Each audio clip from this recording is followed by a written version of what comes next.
Bienvenidos al capítulo número 9 de la tercera temporada de Ciudadanos en Línea, el último capítulo de esta temporada año 2022, donde con los panelistas tradicionales, los clásicos de Ciudadanos en Línea, hemos repasado todo lo que ha sido este proceso de convención constitucional que terminó con un resultado contundente el domingo 4 de septiembre de 2022. Ha pasado un poquito más de una semana, ya hicimos el capítulo anterior, una serie de análisis, los análisis más en caliente podríamos decir, pero cuando pasan los días entonces las aguas tienden a quitarse y uno puede hacer análisis más moderados, pero la agenda no se aquieta. Hemos tenido nuevamente, lamentablemente, manifestaciones, desórdenes, con motivo de la conmemoración del 11 de septiembre, una fecha que sigue dividiendo al país y que la violencia se encarga de recordarnos que está siempre ahí para generarnos problemas. Estamos viviendo un momento histórico, no puedo dejar de mencionarlo. Ha fallecido el 8 de septiembre recién pasado la reina británica Elizabeth II, Isabel II, conocida por todo el mundo, a los 96 años.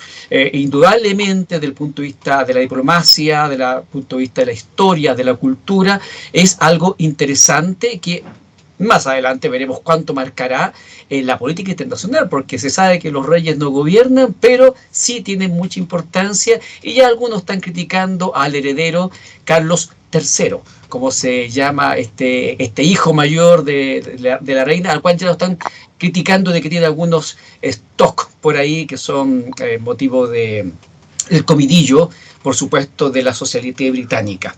Y volviendo a Chile, están pasando demasiadas cosas, como por ejemplo que el resultado del plebiscito provocó un cambio de gabinete, con una serie de roces entre el oficialismo, con un Guillermo Tellier que se quejó directamente con el presidente por la caída del ex ministro, no sé si se puede decir, es su secretario Cataldo, que terminó en la Subsecretaría de Desarrollo Regional, en realidad una serie de dime y diretes que no le hacen bien al gobierno, que termina la semana pasada e inicia esta con un resultado de una nueva encuesta de Plaza Academy, que la tengo aquí a la manito, que señala varias cosas del proceso constitucional que estamos viendo cómo sigue, si es que sigue, y también de la evaluación de la figura y del gobierno de Gabriel Boric, con cuáles son estos primeros resultados que los vamos a comentar con los panelistas. 67% estaría de acuerdo con que Chile tenga una nueva constitución, pero el 46% cree que hay que reformarla en lo que sea necesario, o sea, reformar la que hay, y 50% cree que hay que hacer un nuevo proceso constituyente. Y, por su parte, la aprobación del presidente Boric disminuye 5 puntos a solo un 33%, mientras que su desaprobación crece de 54 a 60%, o sea, 6 puntos más que la evaluación anterior. Y de esa manera, entonces, con este tipo de datos, que hay muchos datos más que comentarles, es que quiero darles la bienvenida a los clásicos de Ciudadanos en Línea: Pedro Iturrieta, Fernando Ramón Palmatapia y Cristian Larraín. Caballeros, bienvenidos entonces a este último capítulo de esta temporada número 3. Y se supone que tenemos invitada que no ha llegado, pero que tiene que llegar, así que para darle el espacio también a ella, apenas llegue, vamos a iniciar inmediatamente la primera ronda clásica de las primeras reflexiones, comentarios que quieren hacer nuestros panelistas, partiendo contigo, Pedro Iturrieta, que suele tener siempre un discurso bastante estructurado, así que partamos contigo para que podamos entonces revisar lo que ha estado pasando en los últimos días y proyectar lo que viene en este proceso que estamos viviendo. Pedro. Gracias, Alejandro. Buenas noches. Un saludo grande y afectuoso a Cristian, a Fernando también. Bueno, para ser sintético, posterior al plebiscito, yo debo entender y asumir que era uno de aquellos que pensaba que Chile iniciaba un nuevo camino y un nuevo camino de unidad y de cierta mancomunidad, sobre todo escuchando la opinión y el discurso del presidente en Punta Arenas aquella noche de su derrota, o la derrota de la apuesta que él apoyaba. Lamentablemente los días venideros fueron de alguna manera destiniendo esa posibilidad o a lo menos oscureciéndola. y la que para mí, por ejemplo, ha llamado enormemente la atención es la reacción que he observado, no solamente de público en general, ciudadanos que probablemente tenían una convicción por una apuesta hacia el apruebo, sino también de los líderes que encabezaron este movimiento respecto a lo que ha sido el resultado. Y lo que uno puede concluir es que la autocrítica no existe aún en ese proceso y en los líderes de ese movimiento, y al contrario, lo que uno observa es que hay un conjunto de justificaciones que aluden fundamentalmente, como dice el dicho popular, a culpar al empedrado. Lamentablemente, con ese proceso de esa manera, va a ser muy complejo avanzar y llegar a acuerdos, porque un acuerdo implica que una parte también debe ceder y debe aceptar las señales que va entregando la realidad. Y acá la realidad de una señal contundente, maciza, que no ha sido recibida o no ha querido ser procesada, eso lo tendremos que ver, y sobre todo de cara a lo que viene me parece fundamental. Unido con esto y derivado de esto en particular, muchos también pensábamos que ya era tiempo de un cambio de gabinete más dinámico, más experimentado. Se produce el cambio de gabinete, pero no sin problemas, no sin traspiés, y quizás el más relevante que tú ya hablabas o mencionabas es el que alude al subsecretario Cataldo, que creo que dura menos de media hora en el cargo y tiene que ser retirado, no sin, obviamente, posteriormente lograr una ubicación mejor en otra subsecretaría como compensación.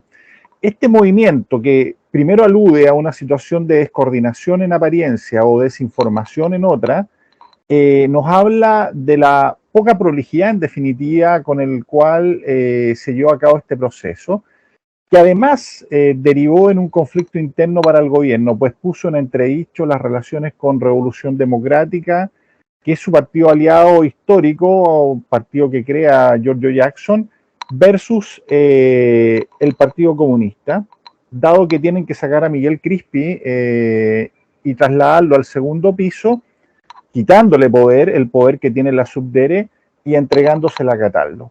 Lo cual nos habla también de los pasos algo erráticos que está dando el gobierno y de la ausencia de una línea conductora más allá de lo que es el encuadre que le hacen los partidos aliados, entre comillas. Debo decir también que esta semana también lo llamó al orden y lo encuadró la alcaldesa Ripamonti en Viña del Mar. Parece que esta fue la semana en que todos sintieron que tenían algo que decirle al presidente o tenían algo de autoridad para poderse referir a él en un tono no muy amigable. Y lo tercero, que quiero con esto ir cerrando, es lamentablemente la emergencia nuevamente o el ascenso de la violencia como expresión de la manifestación. Una cosa es la manifestación legítima, libre, democrática, y otra muy distinta es la dimensión de violencia, destrucción, saqueo que observamos durante esta semana e inclusive yo diría con sabotaje, cuando se interviene el tráfico, cuando se interviene el metro, cuando se intervienen los buses, cuando se queman. Para mí eso es evidentemente sabotaje, porque se obstruye el proceso normal de flujo y obviamente se atenta contra bienes públicos. Todo eso lo vimos en un cuadro no menor de 5 días, liderado principalmente por supuestos estudiantes, y que generaron una situación de complicación y de déjà vu, de acuerdo a lo que recordábamos algunos de lo que fue la experiencia del 18 de octubre. Experiencia que tuvo elementos positivos, pero también yo diría negativos, y la violencia es uno de ellos, porque fue nuevamente resituada como un instrumento de lucha por partidos o por movimientos que incluso estaban en ese momento en lo que hoy en día es el actual gobierno.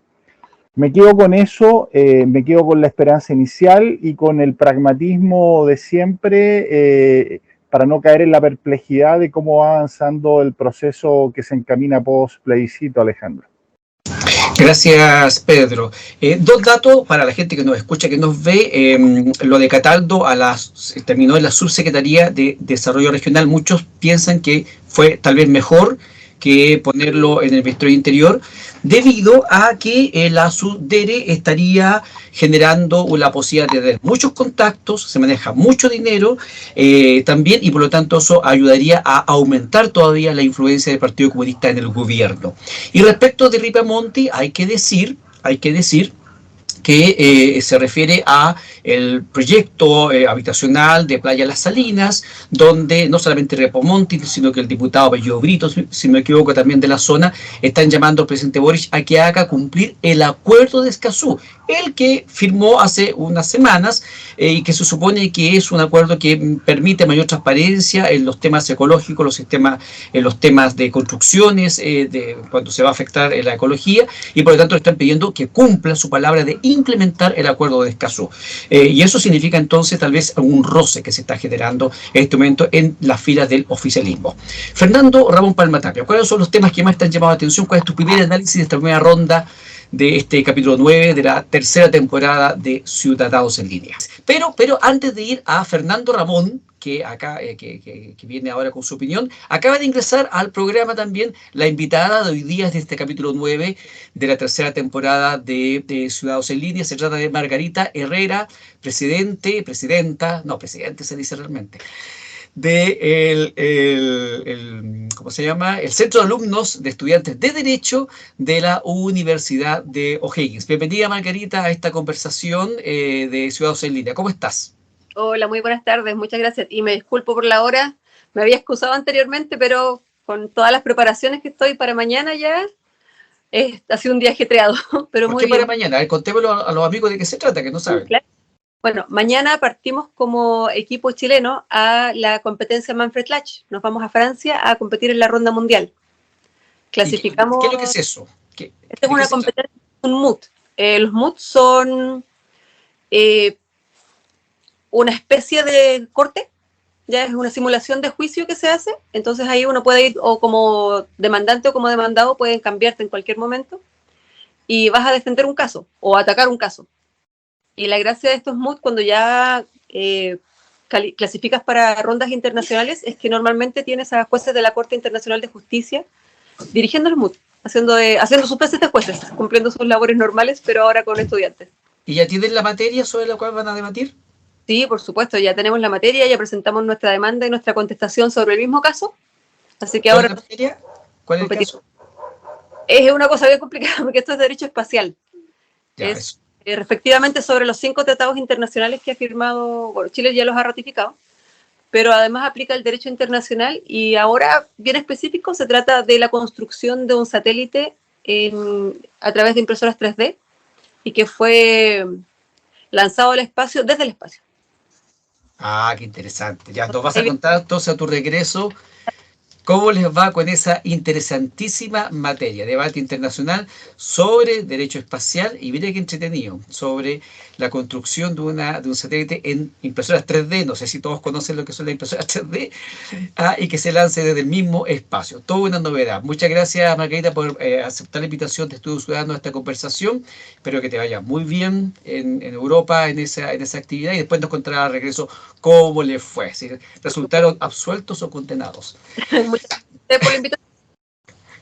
Listo. Oye, entonces vamos entonces con Fernando Ramón. Activa tu micrófono para que nos cuentes en 2 minutitos cuáles son tus reflexiones respecto de la contingencia nacional.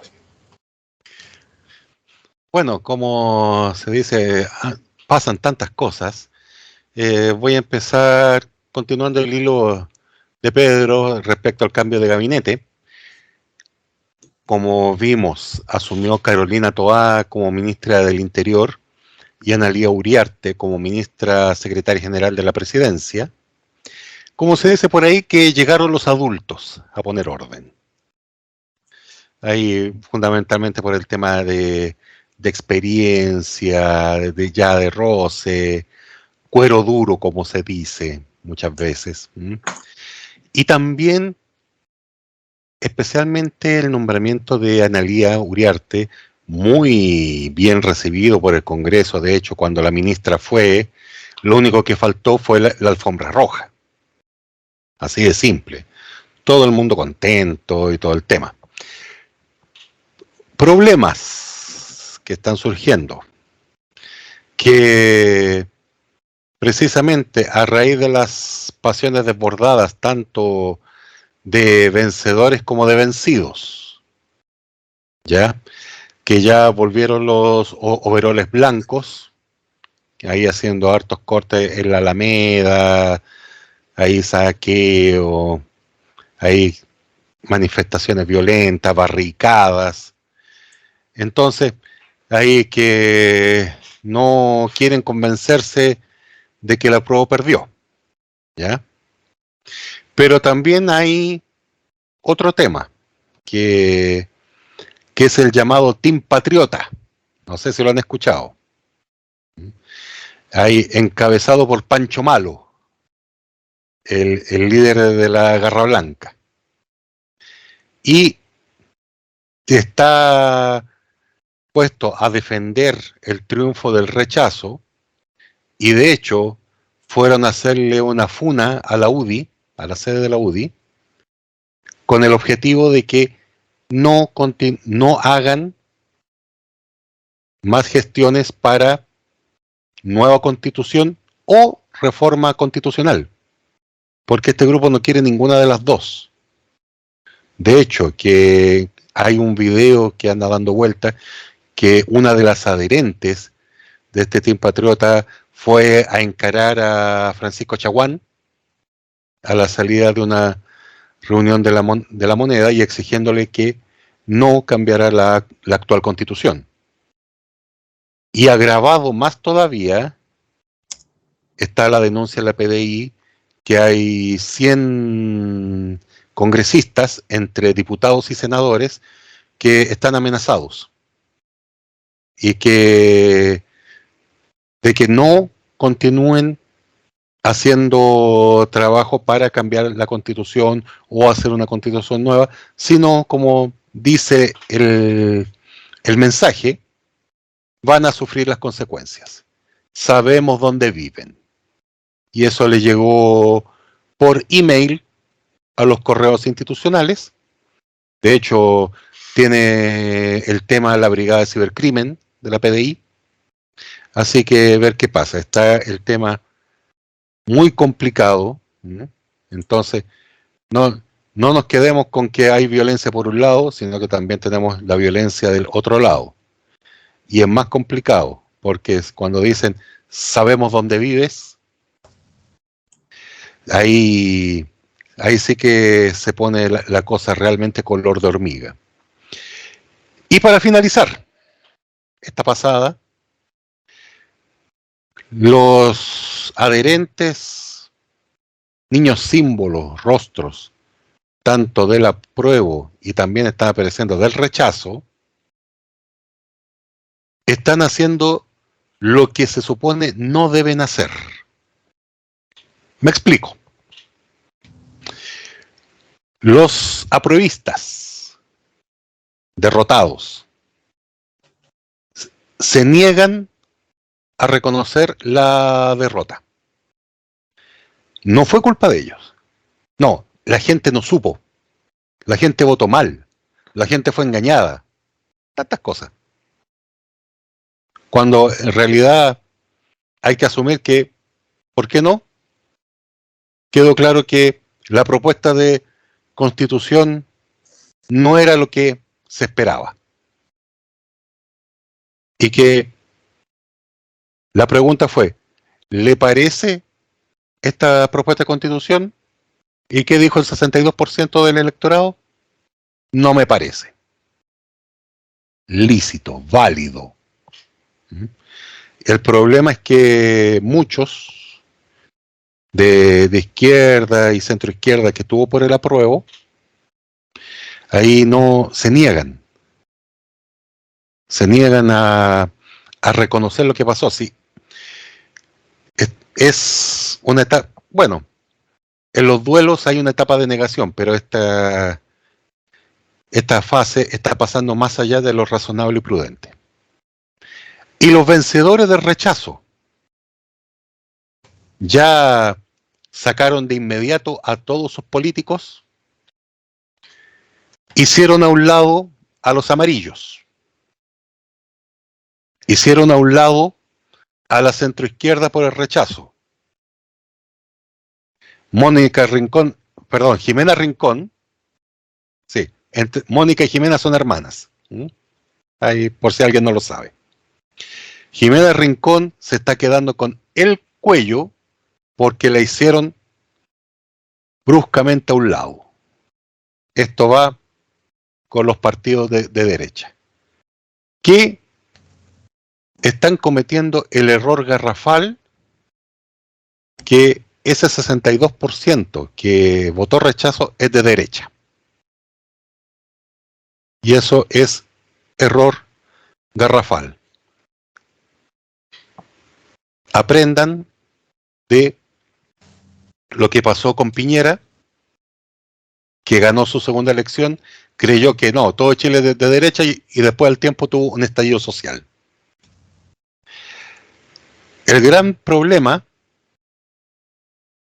que fácilmente podríamos tener 10, 15 o incluso 20 años más en que eventualmente esta situación de crisis pueda continuar, siendo que estaban todos los medios, todas las herramientas para poder salir adelante. Eso por ahora.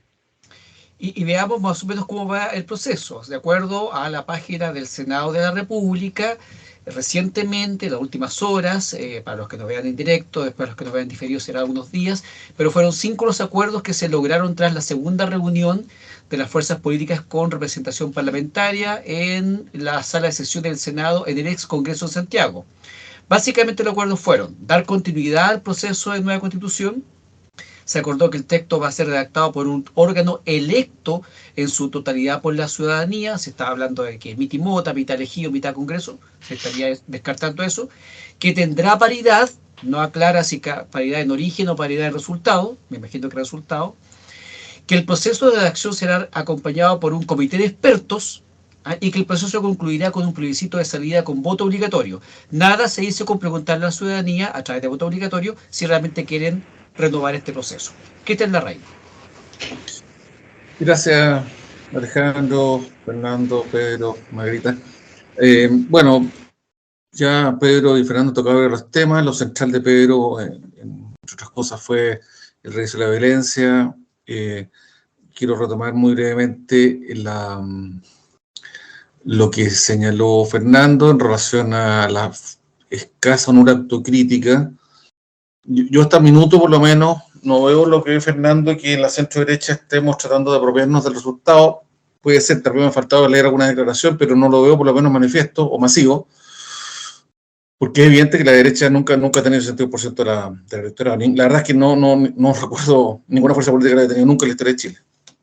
Algunas ocasionalmente han ganado por ese porcentaje, pero muy pocas, pero mantenerlo no creo que no lo tiene ninguna.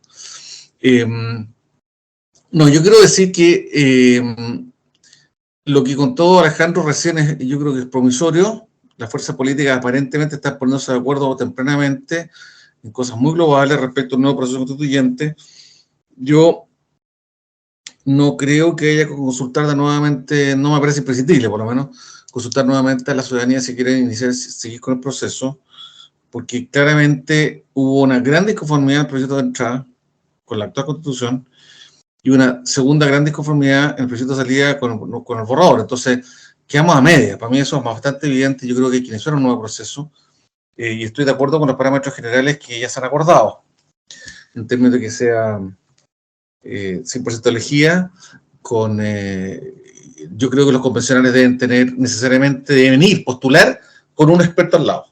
O sea, yo que esté en la raíz, bueno, yo soy abogado, pero no soy experto, yo postulo con General Arragada, te invento, por decirte a alguien, ¿no? Por decir que no sé con qué fuese, con el Cheche García, no sé. Entonces, cosa que la gente vote por Cristian Larraín, en mi ejemplo, pero también sabiendo que hay un convencional que creo una buena idea. En menos gente, no mucho menos, pero menos con escaños reservados en función de la participación efectiva y no la de un teórico el mundo indígena que el 10% de la población que no es. De hecho, uno de los problemas de la convención es que tuvo sobre representar. Y me duele un poco lo que decía Fernando, también de alguna forma Pedro, pero me duele enormemente que la gente pueda ser tan cejada, tan clasista, como para creer que 8 millones de chilenos en la votación más informada en los últimos tiempos, Fernando resaltó mucho la semana pasada, este fue un proceso interaccionario sumamente informado. Piensen ustedes que a pesar de que el texto definitivo estuvo el 4 de julio, se fue avanzando con algunos, no irrelentemente, rápidamente, y el texto ya, sin formato de la Comisión de Armonización, pero ya estaba un mes y medio antes. Esto se manejó en todos los canales de televisión, vía streaming como muchos programas, estoy seguro que uno más en 300 que van a ver, se hicieron seminarios en todas las universidades, se comentó en todas las redes sociales, fue ampliamente informado. O sea, yo encuentro que lo que dijo Hugo Gutiérrez, que me parece a mí, políticamente hablando, lo quiero aclarar, políticamente hablando, un hombre detestable. No digo como ser humano, tal vez una gran persona, un gran hijo, un gran marido o hermano, no sé, ¿me entiendes? Un hombre solidario, pero políticamente hablando es detestable. Y lo que dijo ahora es que el pueblo chileno es irresponsable y que la responsabilidad del pueblo chileno están corrigiendo los estudiantes que se manifiestan en la vía pública delinquiendo. Son la nueva primera línea. Y este señor los avala. Y el PC no dice nada. Y si quiero dejar parte de mi con eso termino para darle el lugar a Margarita, porque somos muchos, entonces, pero quisiera dedicar un parte de mi tiempo, Alejandro, a hablar del PC. Quedé horrorizado con un comentario del diputado Gonzalo Vinter, en Radio Cooperativa, creo que el jueves viernes pasado, que hablando del PC dijo que tenía irreprochable conducta democrática. Y ese señor fueron los voceros de la prueba. Por algo perdieron, totalmente ajeno a la realidad mundial. O sea, que Gonzalo Vinter, un hombre que habla bien, educado, autoridad de la República, quería convencer a la gente de votar a la prueba y piensa que de verdad el PC es irreprochablemente, tiene conducta irreprochable. Quiero tocarlo después, que me den unos minutos, por favor, para explorar la idea, tratar de profundizarla y de poder demostrar, creo yo, que el PC es un desastre desde el punto de vista democrático. Gracias. No sé si ahora que la pena ocupar tiempo en Gonzalo Vinter. Cristian Larraín. Oye, solamente decir que a propósito de los expertos, no tengo nada contra ellos, pero ojo que la convención tenía 60 abogados. Margarita Herrera, ¿cuáles son tus reflexiones a poco más de una semana, casi ya 2 semanas, de este tremendo resultado? Tú no estuviste con nosotros la semana pasada, así que no tuviste la posibilidad de hacer este análisis más en caliente que hicimos la semana pasada con los resultados bastante frescos. Margarita. Bueno, creo que me jugó a favor no haber estado la semana pasada, porque tengo todo este abanico de cosas que se han dicho, de dichos y desdichos que han sucedido durante esta semana y la semana pasada, por supuesto. Fui parte activa de este proceso, ya que me tocó ser vocal de mesa, como les había comentado la otra vez que estuvimos juntos. Y bueno, debo decir que desde el punto de vista de vocal de mesa me sorprendió la participación de la gente. Yo fui vocal para la segunda vuelta presidencial y en mi mesa votaron 150 personas. No, mentira, 230 personas de 400. Y esta vez faltaron solamente 35 de las 400 personas que votaban en mi mesa. Y por lo que yo escuché de los otros vocales, mi mesa fue una de las que faltó más gente. O sea, hubieron mesas en las que votaron 390, 395. No escuché de ninguna mesa que tuviera votación completa, pero sí muy, muy alta. O sea, una participación inmensa. Llegó gente a mi mesa, llegó gente a votar en camilla, que la tuvieron que entrar en silla de ruedas y tuvimos que tomarles el voto en el pasillo porque no podíamos siquiera entrar a la silla, que era una silla muy grande. Bueno, pero la participación, impresionante, nada que decir. Hubo gente que dio su opinión ahí en vivo y en directo, sí, no se debía así, pero tampoco podemos estar castigando cosas. Aparte que era una elección bastante caliente, ¿no? La decisión era muy, muy importante en ese momento. Lo que sí me di cuenta fue de cosas que se han mencionado aquí ya. El tema, por ejemplo, de la falta de autocrítica. Me pareció bastante increíble que si están de acuerdo conmigo están bien y si no están de acuerdo conmigo están todos equivocados. Entonces eso lo encontré como una pobreza de espíritu, quizás podríamos decir. Hubo algunas cosas que se dijeron por ahí, algunos dichos bastante feos de constituyentes, incluso constituyentes que tuve yo en mis debates. Y no me esperé jamás dichos de ese tipo, de personas que decían que la democracia era parte de lo que estaban representándose y de lo que era tan importante dentro de todo este proceso. Entonces, calificar a la gente de ignorante o calificar a la gente de poco culta o decirles que cómo están ahora, que no les van a pagar cuando por estar haciendo sus labores domésticas, me pareció bastante poco democrático, ¿no? Para no usar ninguna otra palabra, poco democrático y poco... Se deja ver que no hay un real compromiso con el pacto social que da a conocer toda elección, porque toda elección lo que demuestra es la existencia o inexistencia de un pacto social, a mi parecer. Y eso da a conocer que hay muy poco compromiso con eso, y que si la culpa jamás va a ser mía, y la culpa la tiene el resto más que nada porque no entiende y no se ilustroso como con lo ilustrado que soy yo en comparación. Entonces eso me pareció bastante malo. Respecto a lo que decía Fernando, por lo menos, que la derecha se hubiese arrogado este tipo de triunfo, me pareció incorrecto la aparición de muchos políticos que habían desaparecido totalmente, pero sí me pareció que no se puede decir eso de ciertos partidos. Por ejemplo, en relación con lo que pasó con la democracia cristiana y la renuncia de su presidente. O sea, yo creo que ahí quedó bastante claro que hubo un tremendo movimiento en cuanto al centro, dando a conocer que efectivamente ellos no estaban representando a sus suscriptores, a sus partidarios de partido, ¿no? Porque la DC, al haber dicho el presidente de su partido que consideraba que había un riesgo prácticamente de que el partido desapareciera, yo creo que ahí hay un tema en el que se admite efectivamente que el centro no estaba con lo que ellos decían, con lo que los presidentes de mesa, por lo menos, decían estar. No sé qué tanto afectaría esto a Jimena Rincón directamente, pero me parece que la renuncia del presidente de la ADC fue una gran demostración de que los partidos no están representando tanto a las personas que dicen representar, o que dejaron por lo menos en este proceso de representar a la gente que ellos dicen representar. O sea, el centro dejó de ser centro en un momento. Y es algo que también podemos ver con lo que pasó con esta renuncia forzada que hubo por parte de los... Ay, no recuerdo en este momento el partido, pero es el mismo partido en que está Isidro Solís, que es el partido Radical. Así, claro. Tú te estás refiriendo a la renuncia de Carlos Maldonado.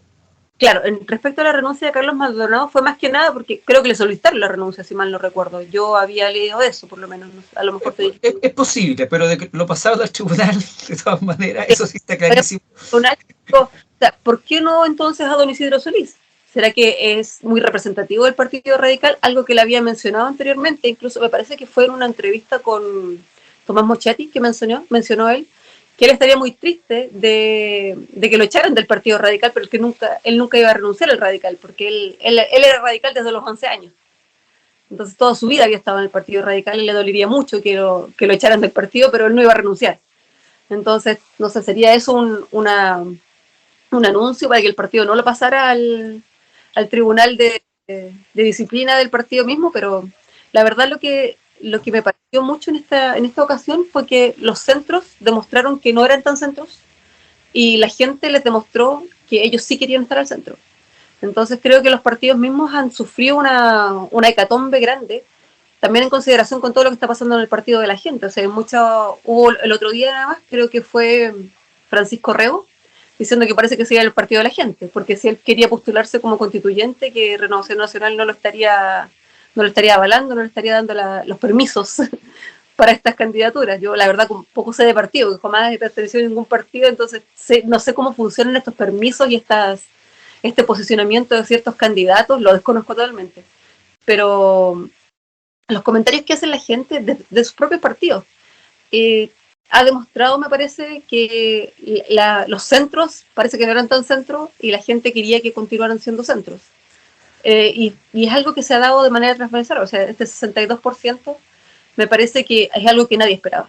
Nadie esperaba, o sea, yo creo que todos esperábamos un triunfo de un lado o del otro y que fuera bastante estrecho, pero jamás una brecha tan alta.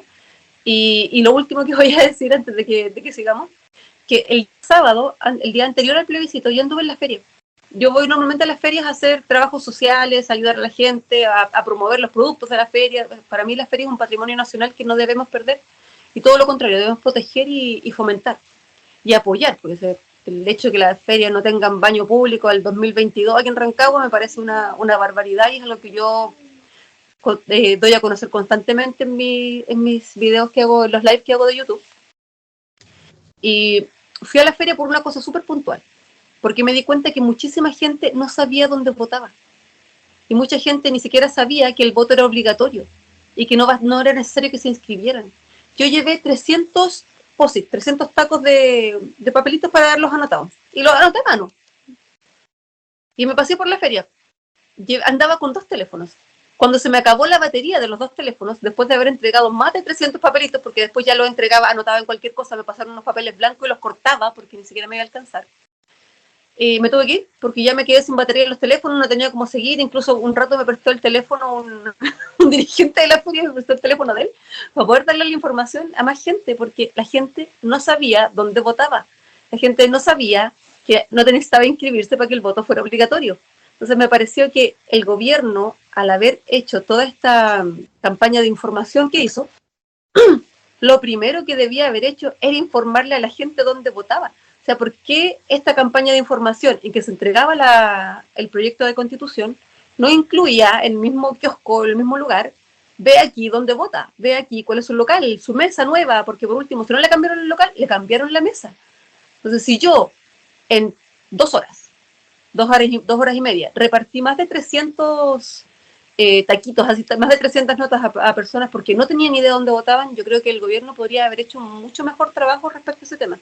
Porque a mi propia mesa llegó muchísima gente, estoy hablando de unas 30 personas por lo menos, que llegaban a la mesa equivocada a votar. Bueno, eso es más o menos lo que... Punto relevante lo que estás mencionando, porque tiene que ver con cosas prácticas que muchos también le decían al gobierno. Lo primero que tiene que hacer es informar de las condiciones del plebiscito, entre ellas el tema de la obligatoriedad. O sea, tú te gastaste tu batería consultando ahí en la página del server con el número de cédula de identidad y entregando la información a las personas.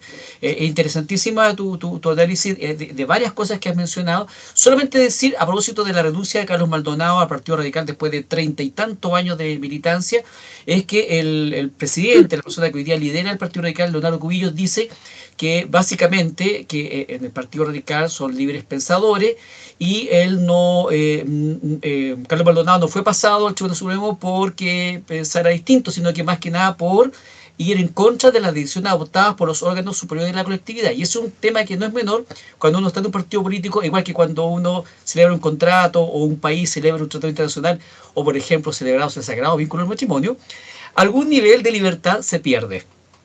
Y esa es la razón por la cual se le ha pasado al Tribunal Supremo. Pero lo mismo hizo Solís, entonces no entiendo por qué... Es que parece que Solís no fue abiertamente en contra de la decisión del Tribunal Supremo. Yo creo que Solís no era autoridad del partido. También puede ser, claro. Pero de todas maneras es un tema que hay que seguirlo, porque son temas súper interesantes, y quiero volver la palabra a Pedro, que veo que algo quiere decir, y abrimos entonces el debate en estos últimos minutos de esta primera parte del programa, porque también, para echarle más pelo a la sopa, decir que personajes de la derecha que son relevantes, más o menos relevantes, como Evelyn Matei ha dicho esta semana en Canal 13, a la mayoría de la gente le da dolor de estómago pensar en que va a haber otra convención. Y respecto del ninguneo, respecto a las personas que votaron rechazo, ojo, ya no es 62%, información más precisa de saber dice que el triunfo de rechazo fue del 63%, ahí se ajustan las cifras. Y a propósito de los motivos que tuvo la gente para votar rechazo, también hay una nota sobre la gente de Petorca, donde también votó rechazo, o sea, la pregunta es ¿dónde votaron apruebo? Solamente 5 comunas por ahí ganó el apruebo en todo el país. Y esta vecina de Petorca dice algo muy sencillo: el apruebo no iba a hacer llover. Al leer el detalle de la entrevista, se dice de que la gente de Petorca, muchos saben de que la falta de agua, más allá de cualquier tema legal, constitucional, es por falta de inversión. Y mientras no se hagan inversiones, el agua no va a seguir existiendo, no va a llegar.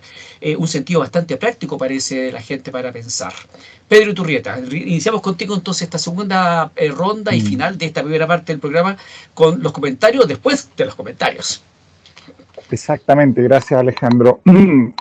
Bueno, llama la atención lo que plantea Margarita respecto a la información, que aparentemente la campaña donde se invirtieron significativos recursos, aparentemente no fue a lo central y a lo medular de toda elección, saber dónde se votaba, sobre todo cuando se había vivido un proceso de modificación de las mesas de acuerdo a la nueva ley que obliga de alguna manera a tener locales de votación relativamente cercanos a tu vivienda.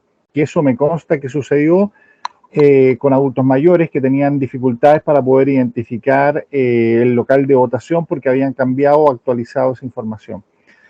Luego, lo que se planteó como parte de esta línea de negación de la cual hablaba Fernando, quiero rescatar acá por lo menos un hecho donde una Dideco de Curanilahue, junto con su alcaldesa, salieron haciendo comentarios del estilo de que hay que dejar que los perros ladren, o la Dideco dando comentarios al estilo de transmisiones ahí live relacionadas con ahora van a venir a pedir miseria o a mendigar, una cosa así, todas estas personas, lo cual también lo aborda Margarita y no deja de asombrar de aquellos que uno está acostumbrado habitualmente a escuchar que son poco menos que la encarnación de la salvación del mundo y sobre todo de los más necesitados. Ustedes conocerán de aquello, habrán leído alguna vez lo que es la vertiente más tradicional de la ortodoxia y de la izquierda y de la más reformista también.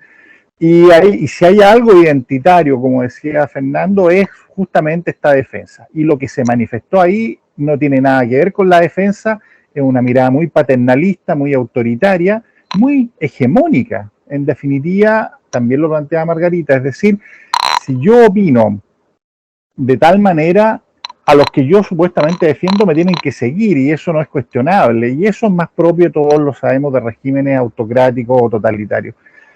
Pero también pone en duda y en jaque el tema político, y ahí es grave, porque bajo los mismos argumentos que se esgrimieron para refutar el triunfo del rechazo, cualquier movimiento insurreccional contrario a las ideas del gobierno vigente podría también cuestionar el triunfo del presidente Boric, y eso hay que decirlo.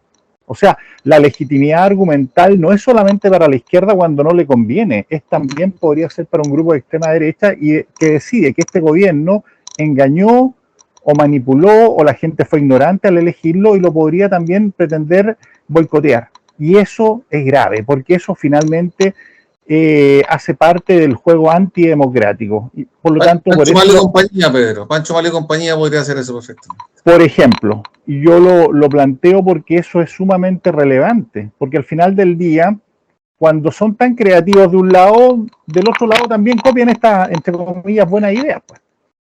Y después vienen los lamentos, porque finalmente unos las crearon pensando en su propio provecho, pero cuando las ocupan los otros para su propio provecho, vienen las lamentaciones, las rasgaduras de vestidura.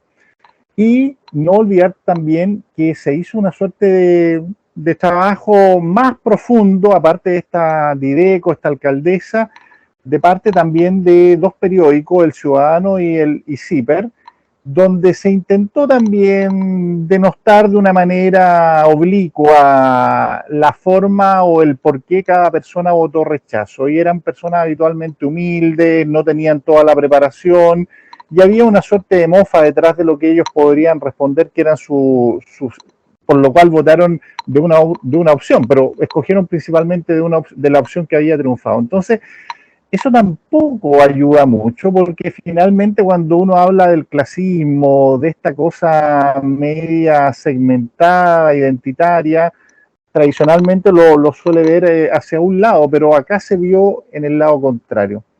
Así que me quedo con ese sabor amargo, porque la democracia es un juego abierto para todos y que donde la pelota se tiene que volver cada 4 años, por lo menos en Chile. No llevársela para la casa ni pretender que me eligieron a mí y por lo tanto se abrieron los cielos y de ahora en adelante yo delineo lo que son los destinos de un país. Sabemos de eso en América Latina, sabemos ahora en América Latina de eso y por lo tanto hay que estar atentos porque este tipo de iniciativas muchas veces no se sabe se sabe cómo comienzan, pero no se sabe cómo terminan.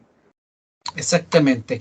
Y no se supo hasta ahora qué fue lo que había pasado en el Hotel Petra. Y resulta que Jorge Baradit afirma que es convencionales sí hicieron fiesta y nadaron sin autorización en hotel. El hecho había sido reportado en noviembre de 2021 en medio de una visita del órgano a la región del Biobío, pero fue negado por miembros de la Convención Constitucional. Dice una nota de prensa de Canal 13 que el ex convencional Jorge Baradit confirmó que un grupo de ex redactores de la propuesta de nueva constitución nadaron sin autorización en la piscina del Hotel Petra de Concepción en medio de un viaje hecho por el órgano a la región del Biobío. Se trata de una información difundida a través de su último libro. Ahí está el marketing, La Constituyente, Historia Secreta de Chile, en que el escritor habla de una de las polémicas protagonizadas por la Convención Constitucional en 2021. Este último episodio le ha significado que el tuitero y comentarista Rafael Gumucio le dedique la siguiente frase: Baradit es un genio, hundió a la convención y se salvó él. Realmente admirable. En otro tema más serio, decir que la Cancillería tomó nota del resultado del plebiscito y busca avanzar con el TPP, pero haciéndose cargo de las críticas. La ministra Antonia Urrejola explicó que el subsecretario Ahumada ha estado en contacto con países firmantes y próximamente serán sumados a la discusión parlamentarios, partidos, empresarios y organizaciones de la sociedad civil. El alcalde del Jadwe, por su parte, recordó que todo apruebo dignidad rechaza este tratado y criticó que el laguismo, haciendo referencia al expresidente Ricardo Lagos, entre a desarrollar su programa y no respete el programa de la coalición inicial, en una aparente crítica a Carolina Toá. Fernando Ramón, tus opiniones en esta segunda parte de este primer segmento del capítulo 9 de Ciudadanos en Línea, tercera temporada. Yo quisiera sacar a colación un par de videos que estuve viendo, digamos, para usarlo como insumo para esta participación. Hay uno que sacó Alberto Mayol de Autocrítica Cero. Porque desgraciadamente, como comenté, la izquierda de que apoyó el apruebo está en etapa de negación, no quiere creer lo que pasó. Se niega a asumir que se equivocó. Para que haya salido este resultado de 63% ahora, ya con los números más corregidos, algo falló. Hay que ver qué falló.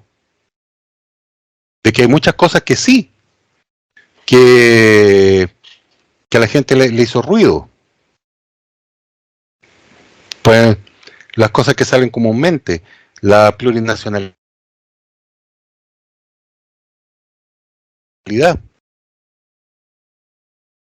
que hay mucha gente que no le gustó.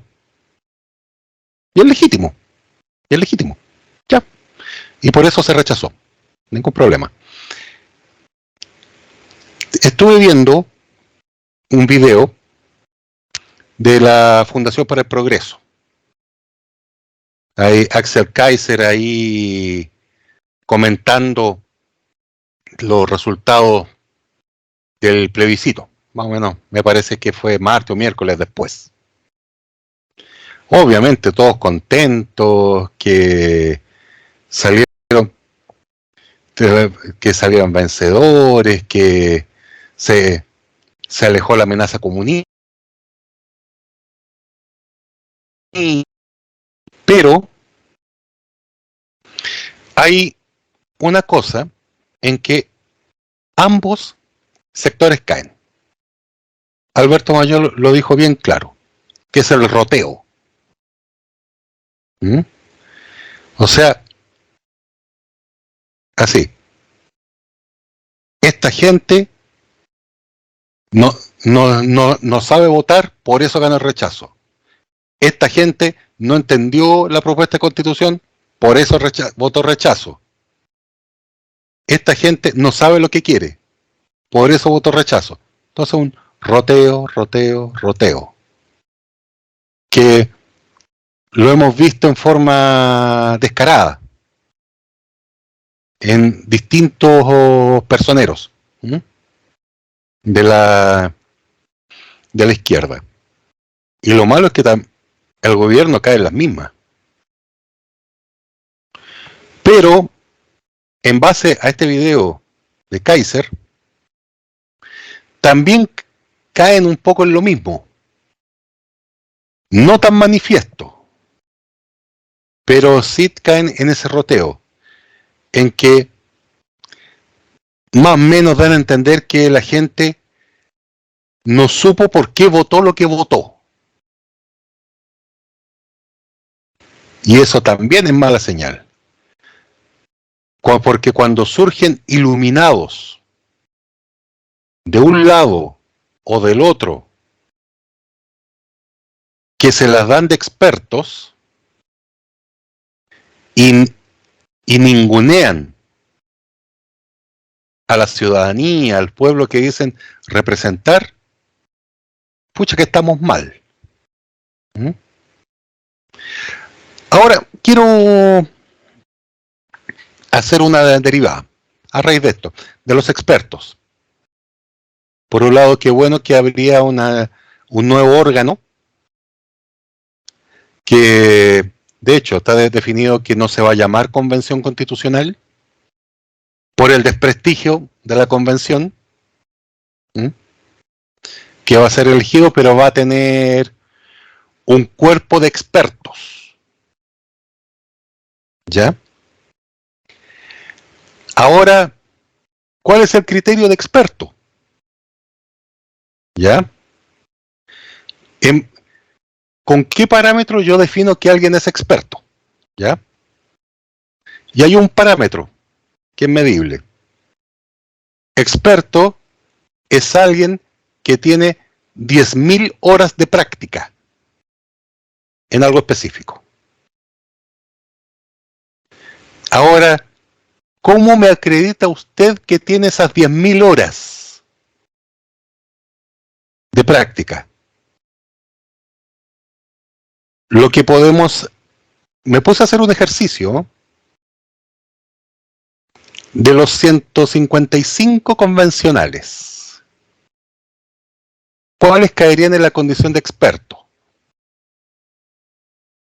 Y definí como criterio, experto es aquel que tiene un doctorado. Porque toda su formación académica hace más o menos 10.000 horas. De esos 155 bajamos a 13. Y estos 13 no son, claro, en su mayoría son doctores en Derecho, pero también hay doctores en otra cosa, que igual pueden servir con su conocimiento, con su saber experto, pueden contribuir. Ahora, de esos 13, quiero mencionar a 5 que cumplirían el criterio que comenté de experto. Ahí. Yo sé que a Alejandro se le va a caer el pelo con algunos que voy a mencionar. Cae en ese criterio Agustín Esquella, Benito Baranda, Atria, Fernando Atria, Elisa Loncón y Jaime Baza. Los 5 son doctores. Dejo eso aquí en la mesa y me retiro lentamente. Ya, lo vamos a dejar la discusión de estos puntos para la segunda parte del programa, porque la verdad, discúlpame querido amigo Fernando Ramón, que nos conocemos hace tantos años, pero creo que aquí sí que estamos totalmente lejos. Totalmente lejos. Pero bueno, lo vamos a conversar después. Cristian Larraín, tus reflexiones en la parte final de esta primera parte del capítulo 9. Bueno, yo estoy solo reiterando que me van comiendo las palabras. Esto es el tercero, no es tan bueno porque ya no sé qué decir, porque no. Si tengo el tema del Partido Comunista, creo que lo tocar. No, pero estoy muy de acuerdo con de hecho, voy a seguirle el consejo de mi querido Fernando, voy a escuchar a Mayola en su programa. Hoy día salió una transmisión de Daniel Stingo en un programa que se llama La Voz, ¿puede ser? Sí, es realmente patético. La Voz de los que sobran, ese programa de Alejandra Valle. Sí. No Sí. se ha ido Alejandro Valle de Chile todavía. No, La Voz de los que sobran sale en Radio Usach. Ya. Realmente es que no es de no creerlo, porque además enojado se enoja con Vlado Milosevic y le dice, tú eres un desgraciado, no desgraciado, no por esa palabra, pero dice, tú eres un cara de palo, ¿cómo podés venir? Tú no defendiste la Constitución y tú eres responsable de todo, la Convención no es responsable de nada, salvo dos o tres cositas que pasar. Yo realmente, si sé el niño símbolo de la estupidez, de la intolerancia, eso que dijo que en el fondo que es tan estúpido creer que el 78% de los que votaron a prueba eran de derecha, como que ahora el 62% de los que votaron rechazo son de derecha, o sea, de izquierda, pero ahora son de derecha. Es totalmente estúpido, y una actitud infantil, y realmente no puedo aquí por televisión manifestar las palabras con que quisiera referirme al señor Stingo, pero no son elegantes. Yo quería tocar el tema del Partido Comunista. ¿Por qué el Partido Comunista? Yo tal vez estoy un poquito obsesionado con esto, alguien podrá pensar eso, pero es que el Partido Comunista es el partido más antiguo de Chile, ha sido muy importante en los últimos 10 años dentro de la centroizquierda, muy importante. Yo creo que marca tendencia. Yo lo encuentro, y lo quiero comentar a propósito por dos motivos. Algo dije yo ya que el diputado Winter, que yo pensaba que era un hombre con algún sentido común, porque votar a prueba, yo no digo porque ahora votar a prueba no se tiene sentido común, no es eso, no entiendo. O sea, había muchas buenas razones, yo lo dije aquí, votar a prueba era jurídica, política y éticamente correcta, digamos.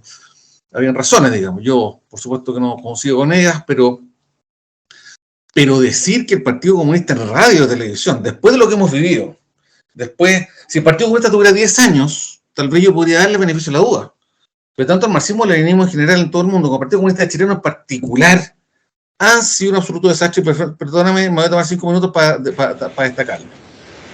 Ya lo dije, Hugo Gutiérrez, estoy demostrando las características más fuertes del Partido Comunista, que es un partido profundamente democrático.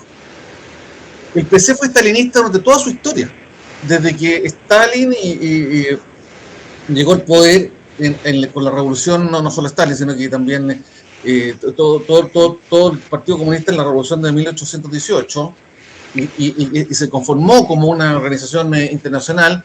El Partido Comunista chileno lo siguió, y fue un partido stalinista, fue una de las dictaduras más bravas de toda la historia, y ellos lo seguían y la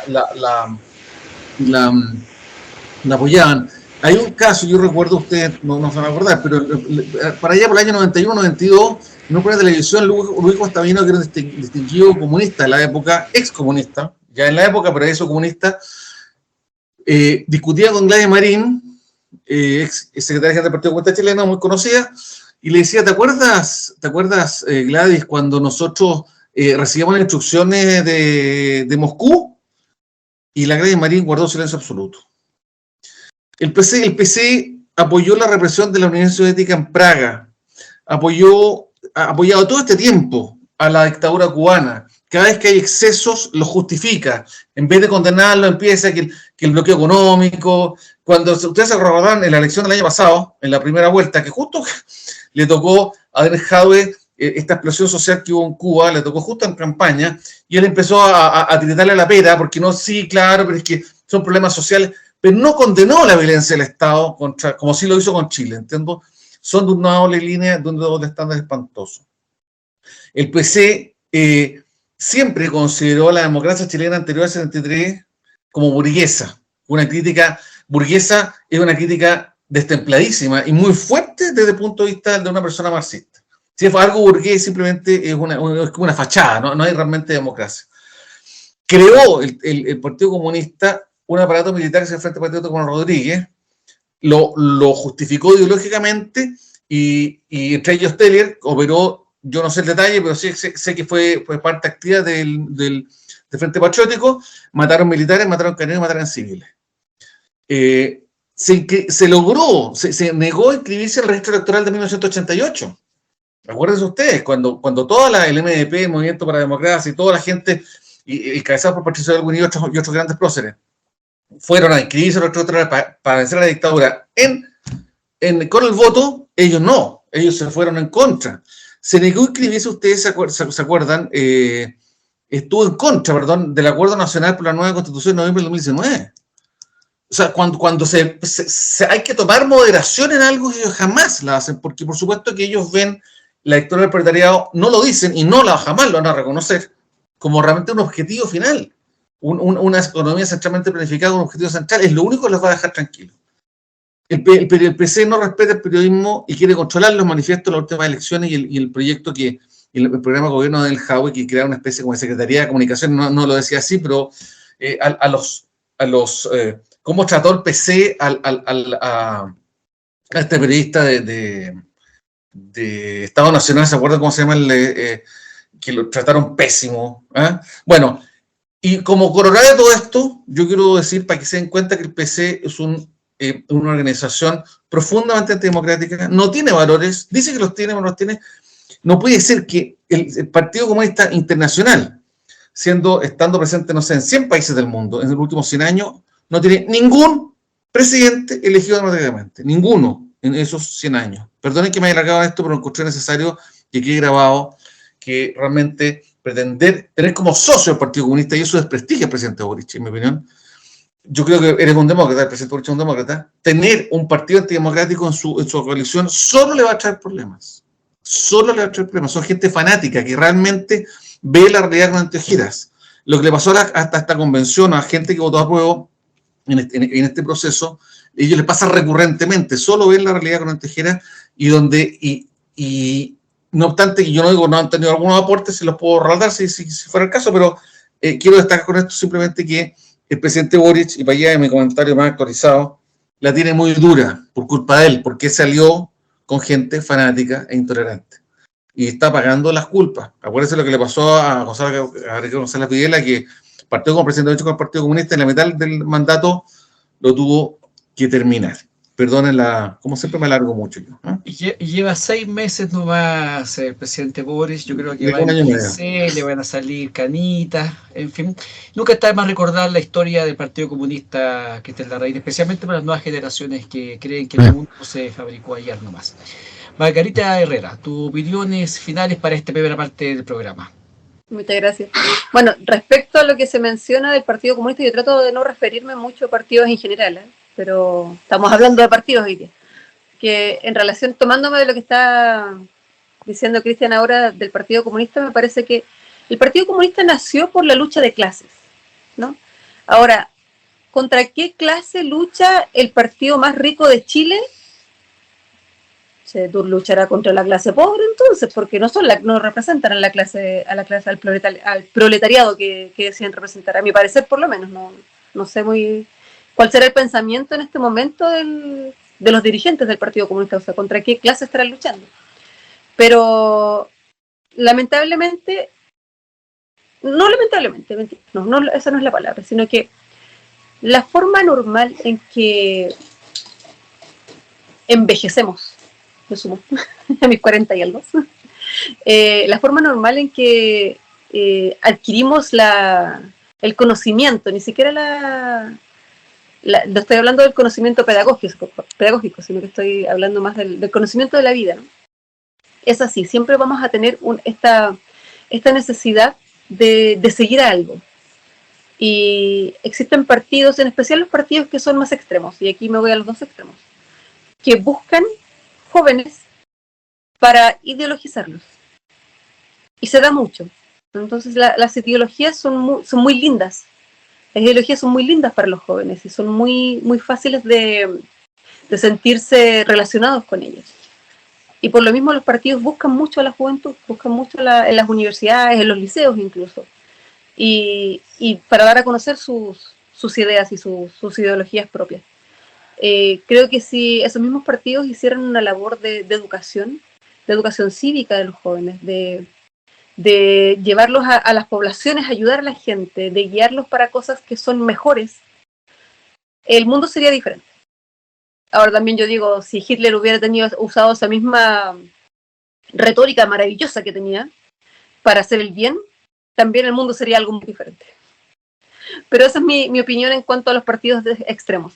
Ahora, Fernando me ganó con el tema de los expertos, porque a mi parecer, y a mi humilde parecer, yo estoy bien clara que yo me equivoco con muchas cosas, yo siempre lo digo, ya, aquí soy la más equivocada. Probablemente todo el mundo... Es la única forma de aprender, Margarita, equivocarse. Así es, yo digo siempre, lo que más me da miedo es que probablemente estoy equivocada.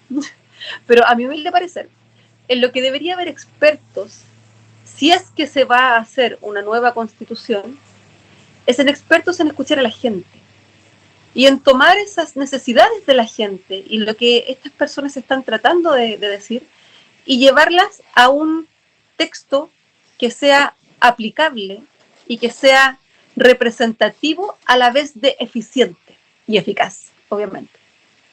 Porque no sacamos nada con escuchar a la gente de los pueblos originarios, que al final nos dimos cuenta que no se sentía ni siquiera representados con este texto, y llevarlo a un texto que no va a ser aplicable, que va a ser una ilusión, otra quimera más. En cambio, si tenemos expertos en realmente escuchar las necesidades y llevarlas a un texto que realmente se va a poder aplicar y que realmente la gente se va a sentir representada, es una cosa muy diferente que digamos que tenemos un experto en lenguaje, a que digamos que tenemos un experto en derecho constitucional en cuanto, no sé, en derecho penal o en lo que sea. Y lo digo como una humilde estudiante de derecho que está terminando su carrera, porque para mí yo no sé, no me digo una experta en derecho jamás. Tampoco me voy a decir una experta en escuchar a la gente, pero yo creo que ese es el tipo de expertos que se necesitarían. Ahora bien, habiendo dicho lo de la comisión de expertos, que a mi parecer ese es el tipo de expertos que se llamarían, me parece poco, no poco lógico, sino que poco democrático, llegar a este proceso de que vamos a instaurar una nueva constitución por una comisión de expertos o por una nueva convención que no se va a llamar convención porque la otra la dejaron tan mal parada o lo que sea, sin antes preguntarle a la gente si efectivamente todavía quiere una nueva constitución. Porque, y aquí yo creo que todos discrepan conmigo, pero a mi parecer debería haber otro proceso para preguntarle a la gente si quiere una nueva constitución o quiere reformar la actual. Porque no solo por todo lo que ha pasado, sino por las reformas que se han hecho a la Constitución en estos meses, en este año que pasamos de convención constituyente, la gente se ha ido dando cuenta que quizás la solución no es tener una nueva Constitución. Y lo digo por opiniones que he recibido. Ahora, ¿será una nueva Constitución la solución? ¿Será una reforma la solución? ¿Será no hacer nada la solución? Yo creo que debería dejarse a la respuesta del populus. Creo que la gente tiene el derecho de emitir su opinión respecto a este tema después de todo lo que se nos ha hecho pasar. Porque no creo que decirnos ahora, y es algo que mucha gente ha hecho, o sea, ¿por qué los partidos están nuevamente poniéndose de acuerdo en cómo lo van a hacer y no hay una consulta general al principio? ¿Por qué están tomando de nuevo la decisión el gobierno por nosotros y no nos están consultando? Entonces la gente, para que esto, y no importa el resultado, ojo, yo digo, no importa que se decida que va a ser una comisión de expertos, no importa que se decida que va a ser una nueva constituyente con otro nombre, no importa que se decida que no se va a hacer nada o que se va a hacer aquello, pero para que ese resultado sea efectivamente que venga a la gente sentirse relacionada con este resultado, que realmente sea legítimo, que realmente la gente lo legitime, requiere otro plebiscito de entrada. Porque si no, ¿qué va a pasar? Vamos a pasar por todo un proceso, ya sea de comisión de expertos, ya sea de nueva constituyente con otro nombre, ya sea de reformas constitucionales, en el que la gente no se va a sentir identificada. ¿Por qué? Porque van a decir, yo no voté eso, no es lo que yo quería. O sea, a mí humilde parecer, y del cual mucho digo me equivoco, me parece que se requiere una elección para saber cuál sería la opción a tomar, ya sea la 1, la 2, la 3, la 4, la 10. Antes de, para que sea legítimo el proceso que se va a llevar a cabo. Eso es lo que hay que decir, por lo menos, de lo que estamos viendo. Una Margarita Herrera recargada, poniendo el dedo en la llaga sobre varias cosas, porque no solamente está diciendo preguntemos de nuevo, sino que dado el resultado, y esto lo agrego yo, del plebiscito que fue con voto obligatorio, yo agregaría preguntemos de nuevo y con voto obligatorio. Solamente recordar que en este plebiscito votaron más de 13 millones de personas y 8 millones que votaron rechazo son más que todos los que participamos voluntariamente en el plebiscito de entrada, que se llama, que fue aprobado la comprensión y todo por poco más de 5 millones de personas. Así que es una pregunta extremadamente válida que vamos a profundizar en la segunda parte de este programa, que va a ser ya el Tutti Frutti, donde vamos a conversar de todo un poco. Lo vamos a hacer cortito porque no alargamos mucho esta primera vuelta, y vamos entonces a volver en un minuto para los últimos 30 minutos del capítulo 9, el último de esta tercera temporada de Ciudadanos en Línea. Vamos y volvemos.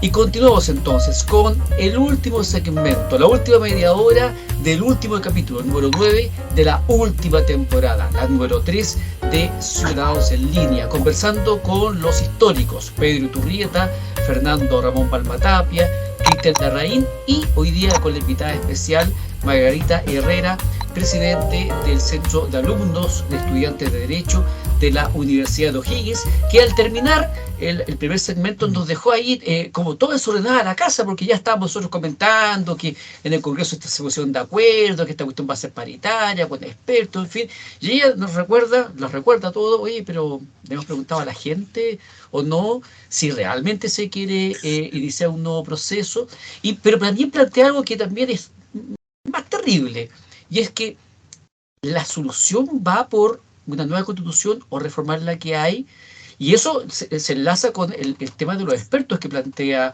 Fernando. Yo me quedaba pensando cuando dijo eso de que necesitaban 10.000 horas, me acordé de los pilotos, los pilotos parece que hagan 10.000 horas de vuelo, pero yo me quedé pensando después, a ver, ¿cuánto aporta un doctor en Derecho o un doctor en Lenguas a resolver, por ejemplo, el financiamiento de la salud?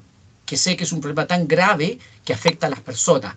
Entonces, yo siento todavía, y con esto abro entonces la conversación a este segundo bloque, siento de pronto que todavía seguimos poniendo mucha esperanza y mucha confianza en un texto constitucional y poco tal vez en soluciones concretas, reales, prácticas, que tal vez no necesariamente pasan por un texto constitucional. Está pidiendo la palabra Cristian Larraín, así que vamos a partir con él, que la está pidiendo para que no se quede atorado con lo que nos quiere decir. Vamos, Cristian. Oye, a mí me gusta el comentario de Fernando desde el punto de vista que grafica mucho lo que es un experto. En el fondo tuvimos 5 expertos acá, todos de izquierda, y algunos de ellos, algunos de nosotros, incluso dolor de estómago. Y discrepo o parcialmente discrepo, Margarita, en el sentido de que, no obstante que saber escuchar es muy importante, la labor de un político o de un convencional o de un constituyente, como tú quieras llamarle, no es solo repetir lo que escuche de la gente, sino que con una gran inteligencia emocional, más que inteligencia abstracta, por eso los expertos son necesarios pero no son suficientes, es saber también escuchar lo que otras personas traen de otros sectores de la sociedad, ¿cierto? Y de alguna forma negociar.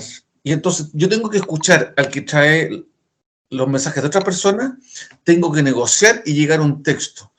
Y saber perder en lo que somos. Dios me bendijo con un matrimonio hace 26 años. Y si tengo 55 años, tengo un matrimonio hace 26, es porque ella y yo hemos sabido ceder en muchas cosas. Es fundamental la convivencia social. Entonces, al desarrollar el texto, nadie puede quedar totalmente satisfecho y nadie puede quedar totalmente insatisfecho. Hay un punto de equilibrio ahí complejo. Lo que no hicieron lo que claramente no hay que hacer es lo que hicieron los convencionales. Olvidarse de negociar, olvidarse de conversar, de llegar, de ceder. Tal vez yo puedo ceder en la composición de cierto órgano si me dan tales cosas. Y es una negociación, sí, una negociación legítima, necesaria, y que yo creo que va a ser el fruto del diálogo. Los expertos se necesitan para explicar, los expertos se necesitan para dar esta información, los expertos se necesitan para redactar. La Constitución recién está muy mal redactada, muy mal redactada. Lo digo como abogado, técnicamente. Y también para resaltar cosas que se pueden, que son consensos dentro de la experiencia, por ejemplo, de un ingeniero civil que puede ser de minas, o de un abogado, o de un médico. Entonces, yo creo que se requiere escuchar, pero sobre todo inteligencia emocional, de saber negociar, de ponerse en lugar del otro, ser empático con el dolor y con los sufrimientos, con las expectativas, pero también con las posibilidades. Sí, la gente de izquierda, mientras más izquierda, cree que no distingue bien entre sueño y la realidad. Y cree que cualquier sueño, por bueno que sea, amerita cualquier el fin porque justifica los medios, y cualquier sueño que yo busque justifica los medios que lo tenga. Yo creo que es eso, ¿eh? Insisto, para dar la palabra al resto, más que concepto abstracto, inteligencia emocional. Interesante los puntos que estás mencionando. Ahora vamos a tratar de poner un poco ahí las cosas en la pelota en el suelo, tal como dice Cristian, porque a veces algunos se pegan la volada. Pedro Iturrieta me compartió internamente la encuesta que habría hecho el Partido de la Gente. Recientemente, a propósito de todas estas discusiones, el Partido de la Gente se jacta, y parece que lo hace bastante bien, de preguntarle a sus bases sobre temas que son relevantes, cosa que no están haciendo los otros partidos, o aparentemente no, como lo hace el Partido de la Gente. Y en esta encuesta le preguntan a sus militantes: ¿cuáles son las necesidades más urgentes hoy en Chile? Vote y participe. Para nosotros su opinión es relevante, dice la convocatoria. Proceso constitucional obtuvo 10%. Delincuencia, 75%. Economía, curioso, 13%. Educación, 1%. Pedro Iturrieta, tu opinión en esta parte. Bueno, anticipaste, Alejandro, el punto que iba a hacer, y que tiene que ver con algo que planteaba también Margarita, y bueno, se refería también Cristian. El proceso, de alguna manera, que parte formalmente aquel 15 de noviembre, de alguna manera digo, no taxativamente ni totalmente, pero de alguna manera termina y concluye lo que fue el 4 de septiembre pasado. Había un principio, había un fin, y había un delineamiento de hacia dónde debería eventualmente proseguir después el camino. Luego de la derrota, y también fomentado por los partidarios del rechazo, se abrió una alternativa justamente con el fin de reponer una nueva propuesta, dado que hay consenso en general de que la nueva constitución, o la actual constitución aparentemente ya cumplió un ciclo. En lo que no hay total acuerdo es cómo llegar a esa nueva propuesta, y es el camino que abre de alguna manera Margarita. Y es lo que ahonda quizás el Partido de la Gente, vislumbrando fundamentalmente que hay una parte de la población, al menos, y acá lo hablamos también en la reunión pasada, de que iba a haber un jaloneo por liderazgos. Y acá el Partido de la Gente, obviamente, y otros, van a tratar de tomar una cuota de liderazgo, o de liderar ellos un proceso con una propuesta nítida y clara. En este caso, preguntarle a las personas.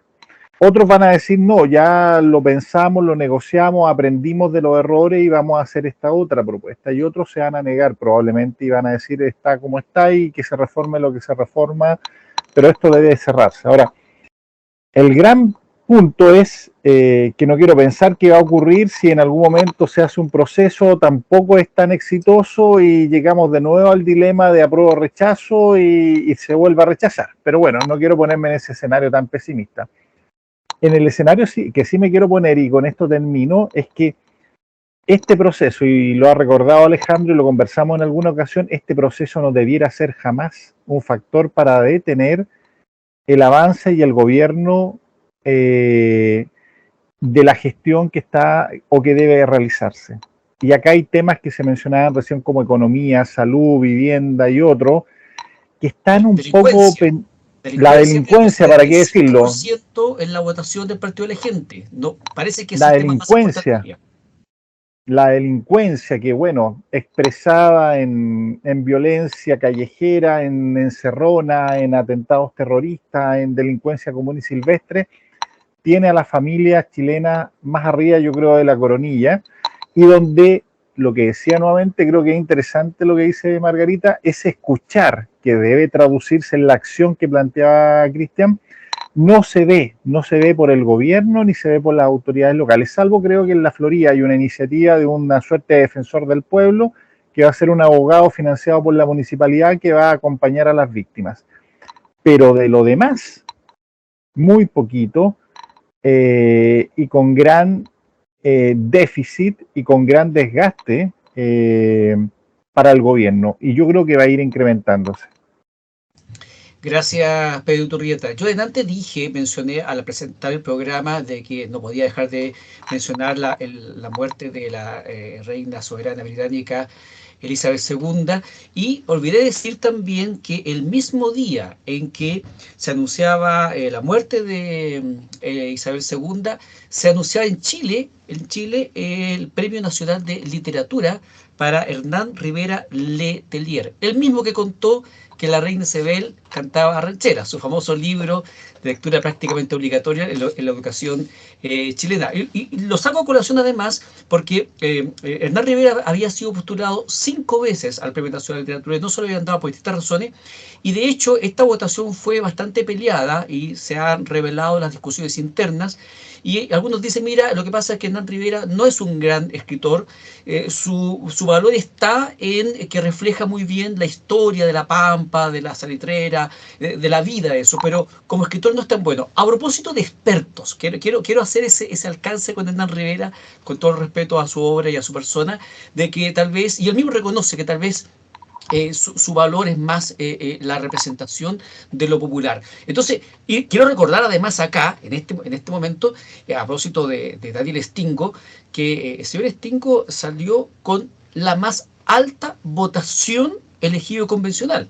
O sea, tenemos entonces el otro extremo, ni los expertos ni los populares, parece. Fernando Ramón, ¿cómo lo hacemos entonces para aplicar esa norma que tú estás mencionando, las de 1000 horas de vuelo, que primero que da cuenta de dónde la sacaste y cómo se aplicaría? Porque además en el ejercicio que tú hiciste, precisamente terminaste con 5 personajes, de los cuales todos de una u otra manera fallaron. O sea, aquí mismo Cristian Larraín más de una vez se quejó de Benito Aranda, a otro donde no estaba Fernando Atria como un elemento que no acompañó mucho realmente bien, como un ideólogo nocivo, tóxico, además de decir de que en realidad nunca ha sido gran abogado constitucionalista, entre paréntesis.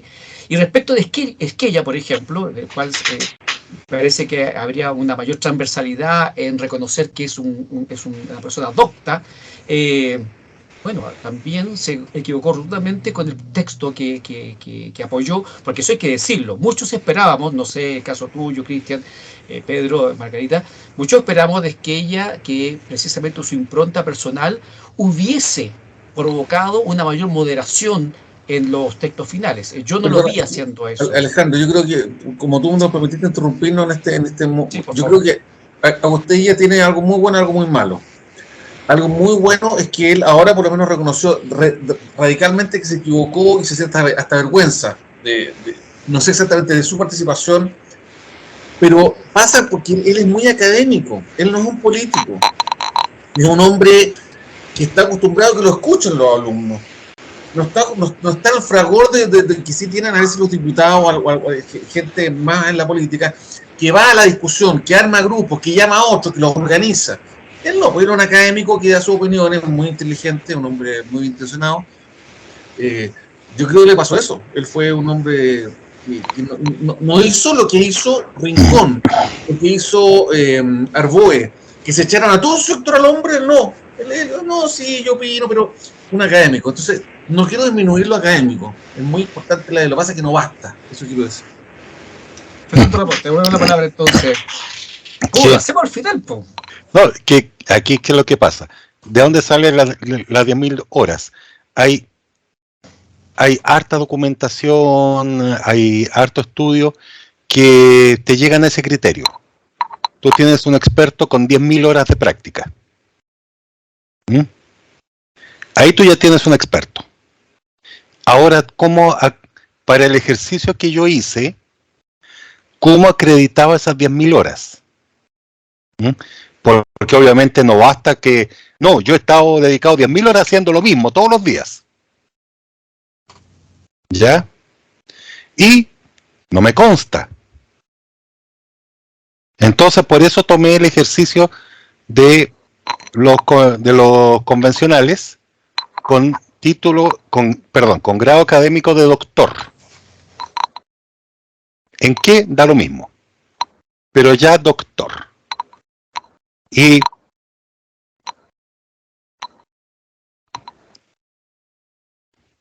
por ejemplo, con Atria o Basa. Pero cumplen con el criterio de experto, desde el punto de vista formal. Que cómo aplicas ese conocimiento es otra cosa. ¿Ya? Además, esto es un dato, uno, por lo menos en el rubro mío, académicamente hablando, uno aprende hasta el título de ingeniero civil. Ahí no aprendes más. Ya el magíster es una aplicación de lo que aprendiste y el doctor ya no aprende. El doctor genera conocimiento y a través de ese conocimiento es un aporte a la humanidad. Así que va por ahí. Entonces, ¿cuál es la gracia del doctor? Independiente de la materia, de la especialidad, que es rigor y metodología, que lo pueden aplicar. Por eso yo saqué estos 13, porque por ejemplo, un dato, a ver, Cristina Adorador, que la tengo en la lista, es doctora en microbiología. Oye, pero Grau ¿Dónde era? es Instituto Max Planck. doctor en Harvard, po. Estoy hablando de ministro de Economía. Estoy hablando de ministro de Economía. Piñera es ¿Sabes qué doctor. me pasa? Que te escucho y estoy recordando cuando se presentó el primer gabinete de Boric. Doctores, magíster, y discúlpenme, mira el bella cagada que tienen, discúlpenme, o sea, ¿es el criterio? Por favor, Fernando.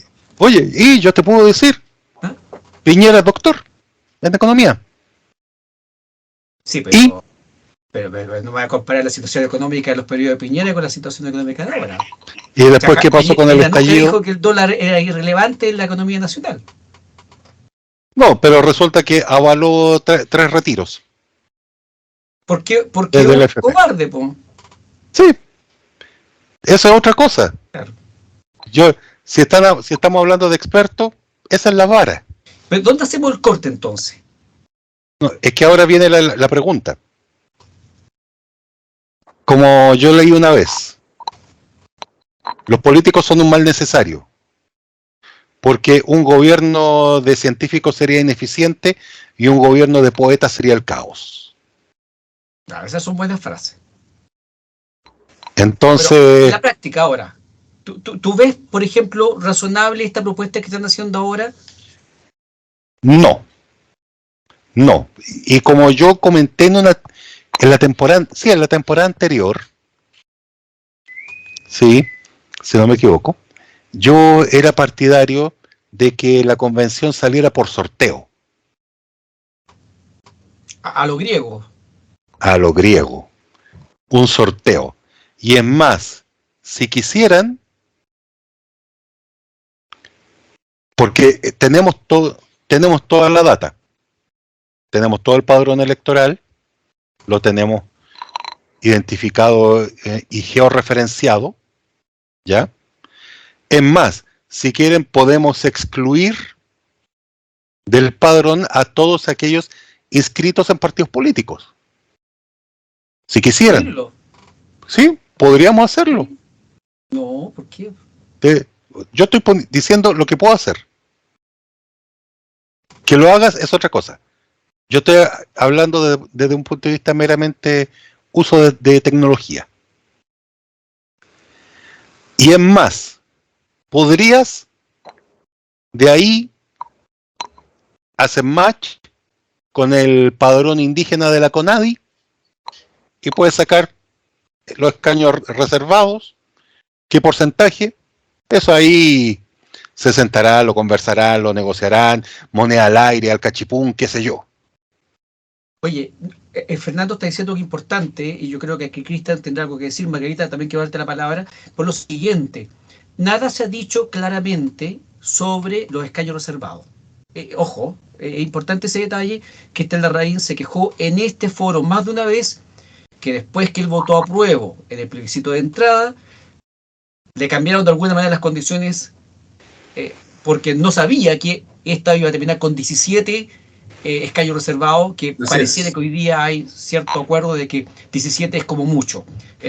Margarita, ¿algo que decir a este momento de la conversación? Ahí, justo se nos cayó Margarita. Se salió, pero ya va a entrar. Ya va a volver. A ver, aguardemos un segundo. Pero Pedro quiere hablar, perdón, Pedro, dale. Sí. No. Ya, no, lo que yo quería decir es que efectivamente lo de los... A ver, el ser experto en algo no te da, insisto yo, la inteligencia emocional para tomar buenas decisiones. El presidente Patricio Aylwin no era un experto y creo que tuvo la inteligencia emocional, la experiencia, que también lo dieron los años y los errores, como poder haber sido un hombre que tomó muy pocas, pero muy buenas decisiones y muy grandes decisiones. Yo lo admiro mucho a él, por lo menos, y creo que Winston Churchill también lo hizo en su minuto, ¿cierto? Y muchos otros grandes personeros de la humanidad. Y no son los grandes expertos, es un tema de experiencia, es una visión del mundo y de tu propio deber que excede tus conocimientos. Ustedes que, insisto, que siendo una buenísima persona, son tonteras.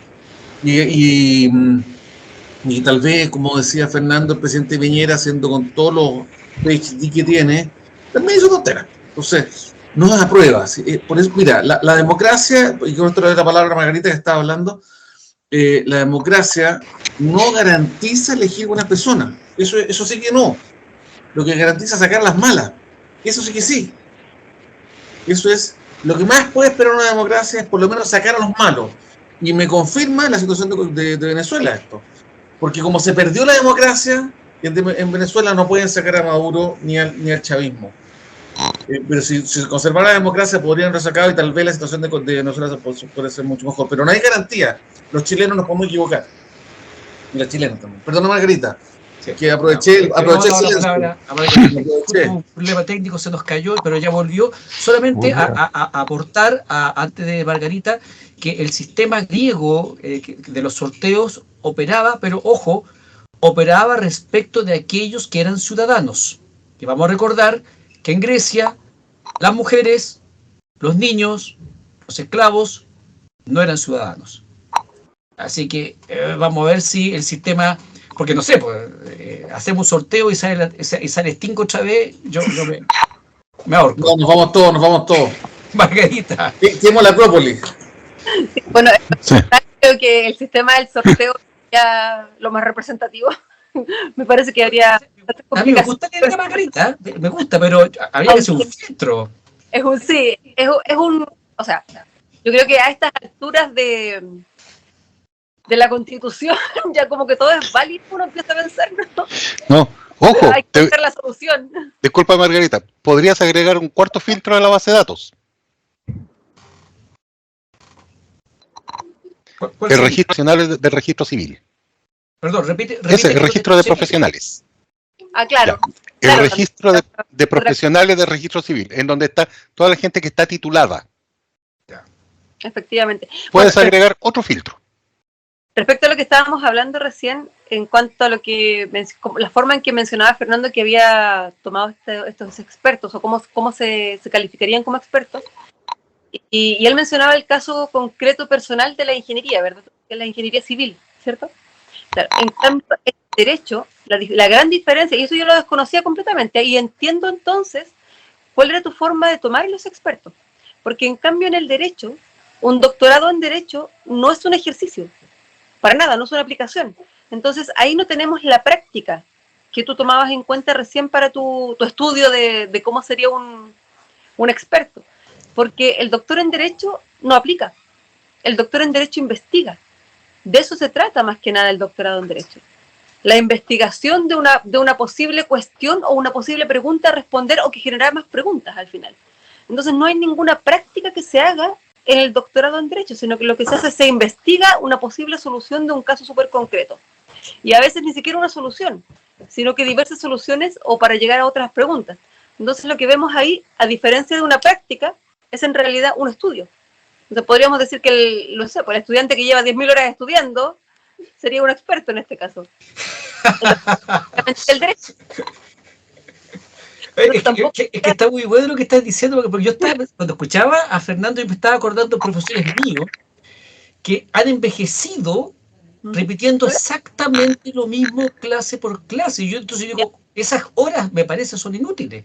Efectivamente, porque en el derecho específicamente, yo estoy hablando solamente del derecho, y es totalmente lo que nos indicaba Fernando, que era la ingeniería, y que ahí efectivamente había una aplicación. En el derecho no, en el derecho uno sigue investigando la misma pregunta por años hasta que termina su doctorado, hace su tesis doctoral, la presenta, a veces incluso con resultados contrarios a los que hubiera esperado, pero es más estudio nada más. Entonces, y creo que concordamos con Cristian en lo que decía, pero para variar, y no me sorprende para nada, no me di a entender correctamente, que el escuchar a la gente significaba escuchar a todos, no solamente a la gente en cuanto a sus necesidades, sino que a la gente en cuanto a la propuesta que se iba a plantear. O sea, mi idea, lo que yo decía normalmente, era que lo que se requiere es llegar a un texto eficaz, eficiente y representativo. Y para ello se requiere escuchar a la gente, pero a la gente en general. Lo que pasó mucho en este caso en la Constitución actual, lo que pasó en este caso en la Constitución actual fue que no requerían llegar a ningún acuerdo. Si ya claro, ese es el problema. Entonces, ¿para qué llegar a un acuerdo? ¿A quién iban a escuchar? Se escuchaban entre ellos. No había acuerdos. ¿Cuál era el acuerdo al que se iba a llegar? Si el acuerdo ya estaba desde un principio. No era necesario. Dale, Fernando. Oye, hay una cosa, que quien quería que lo escucharan, pero con desesperación, que era Ricardo Lagos, que todavía está molesto que no hayan ido a pedirle su opinión acerca de la propuesta de constitución, que incluso lo que se ha comentado que hartas veces mandó emisarios con su propuesta de constitución a los convencionales. Que no lo hayan pescado ni embajada, eso es otra historia. Oye, pero sí lo que él quería era fueran a preguntarle. Fernando es culpable que estemos hablando de expertos, así que yo quiero dar otro ejemplo. La persona más inteligente que conocí en mi vida se llama Carlos Peña. Fue profesor mío en 2 ramos, filosofía del derecho y un ramo sobre marxismo, que él me hizo, y lo que poco sé de marxismo lo sé de él. Y estoy seguro que sería un pésimo parlamentario. Pésimo parlamentario. Porque son otras las actitudes que uno requiere. Mira, hay un señor en La Vega, no sé si ustedes han visto los memes, no sé cómo se llama, un caballero que siempre que parece que es feriante, no sé feriante, pero tiene, no creo que La Vega un hombre más bien bajo. No sé si sí, Arturo.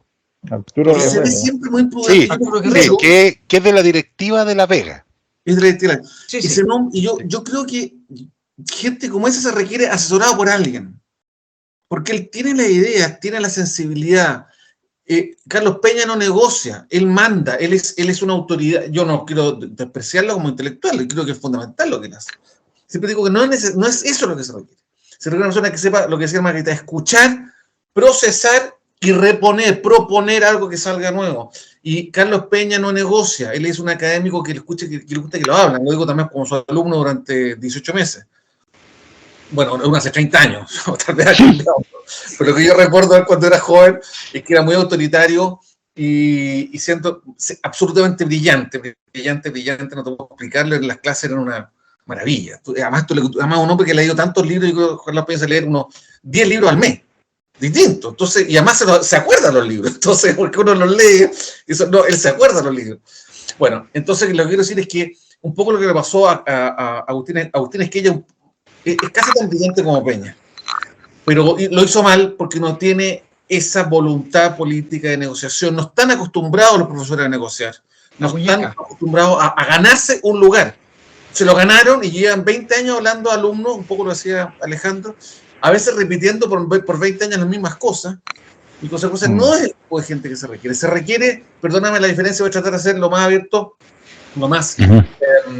abierto en el espectro político. Se requiere un Chaín, no es que a mí me guste Chaín, yo no tengo por Chaín, pero digo que ese tipo de gente, se requiere un Arboe, se requiere probablemente un Ricardo Lago, se requiere, y por el lado derecho se requiere una Ailey Matei, gente que tenga experiencia, que sepa tomar decisiones y que sepa, por así decirlo, hacerse juguera. Aquí nos con eso, en meter todo lo que la gente quiere, procesarlo y sacar algo nuevo, distinto, porque la gente quiere cosas muy precisas y no sabe cómo lograrlas. A la gente quiere seguridad, siguiendo la partido de la gente, y tiene toda razón, es la prioridad, pero ¿cómo hacerlo?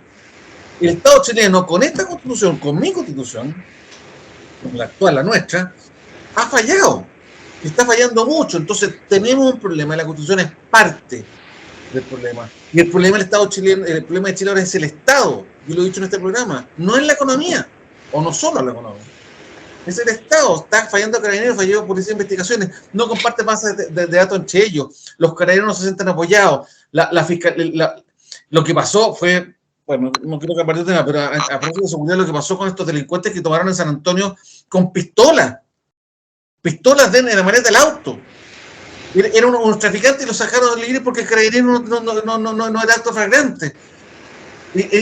Para mí es un integrismo procesal, eso es espantoso. Bueno, ese tipo de cosas y muchas otras. Por ejemplo, yo he pensado, solamente como ciudadano lo digo, habría que poner trampas a los delincuentes, trampas, literalmente. Habría que hacer agente encubierto. Habría que tener tal vez una especie como de, no sé si milicia es la palabra, pero un conjunto de amigos de Carabineros y de la Policía de Investigaciones que ayude a la gente y que tenga compromiso y que tenga deberes policiales sin ser policía. No sé, miles de cárceles especiales, digamos, esas sanciones, son miles de cosas, yo no soy experto. Simplemente digo que yo lo digo como... Yo he conocido muchos gerentes en mi vida, yo nunca he trabajado en el sistema público, siempre he trabajado en el sistema privado, y los gerentes inteligentes que conocen son gente que sabe tomar decisiones rápidamente, que las pispa al tiro y toma decisiones. Ese es un político que necesitamos, y no un académico, como Carlos Peña, como Agustín Esquella. Cristian, hay un tema, desgraciadamente. Por ejemplo, con el tema policial, por ejemplo, las policías no quieren compartir las bases de datos. Y es porque no quieren, punto. Además, cuando se ha hecho, digamos, con agente encubierto y todo eso, en vez de perseguir delincuentes, se ponen a perseguir disidentes políticos. Entonces, pucha, ¿de qué estamos hablando? No, por eso que el problema del Estado, Fernando, es esa parte del diseño constitucional que gente inteligente, moderada, prudente, con sentido de la ubicuidad, con sentido de la negociación, tiene que hacer. Porque no puede ser un texto igual que tenemos, tampoco puede ser un texto igual que rechazamos. Tiene que ser un punto intermedio. Entonces, por ejemplo, hay cosas evidentes que el recurso de protección tendría que dejarlo en la nueva constitución. Es evidente. ¿Para quién va a negociar algo distinto? Pero podríamos, por ejemplo, cambiar el tribunal constitucional y hacerlo con otras atribuciones. Son cosas más flexibles, creo yo. Y esa parte de la negociación que hay que hacer, y el trabajo difícil, es psicológico el trabajo difícil que hay que hacer, no es intelectual. Últimas reflexiones en esta segunda Me quedo callado. final. Pedro Iturrieta. Bueno, solamente para complementar lo relacionado con la Constitución, quizás acá el desafío está en algo que también planteamos la vez anterior, y es que aquellas fuerzas que de alguna manera interpretan a una mayoría significativa del país puedan dar cuenta de una propuesta y obviamente no discriminar a la minoría, pero sí incluirla, pero interpretar de alguna manera a la mayoría. Lo que se necesita y lo que se vio que carecía la propuesta anterior era básicamente estos cables a tierra y esta conexión con la realidad, que habitualmente los académicos no suelen tener tan desarrollado por la característica de su quehacer, pero que sí tienen personas de eminentemente quehacer práctico, como este dirigente de La Vega, como un ingeniero, como un profesional del día a día, como una dueña de casa, como alguien que en definitiva percibe no solamente el problema y lo interpreta y lo teoriza, sino que también lo resuelve.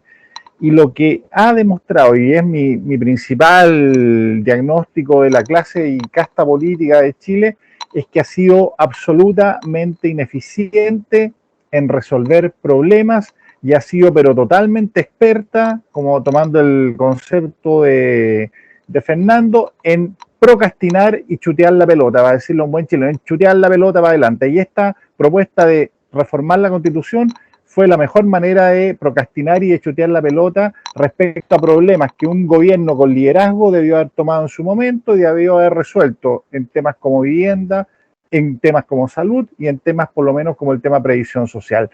Estamos al 2022 y aún no se resuelve, por ejemplo, una reforma al sistema de pensiones. Eso ya es un indicador clarito de donde tenemos mucha carencia, no de expertos, de resolutividad, de tener esta chispeza que decía Cristian recién respecto a resolver temas.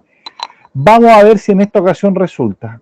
Vamos a ver, no hay que perder nunca la esperanza, ni la fe, ni la confianza, pero no hay que olvidar que los arquitectos y los constructores de este proceso van a ser ineludiblemente personas probablemente de la cantera política, más algunos otros allegados, y lo que deben demostrar ahora es que en este momento de extrema atención del país tienen las competencias para resolver y no solamente para procrastinar. Fernando Ramón, 30 segundos, últimos comentarios de este capítulo.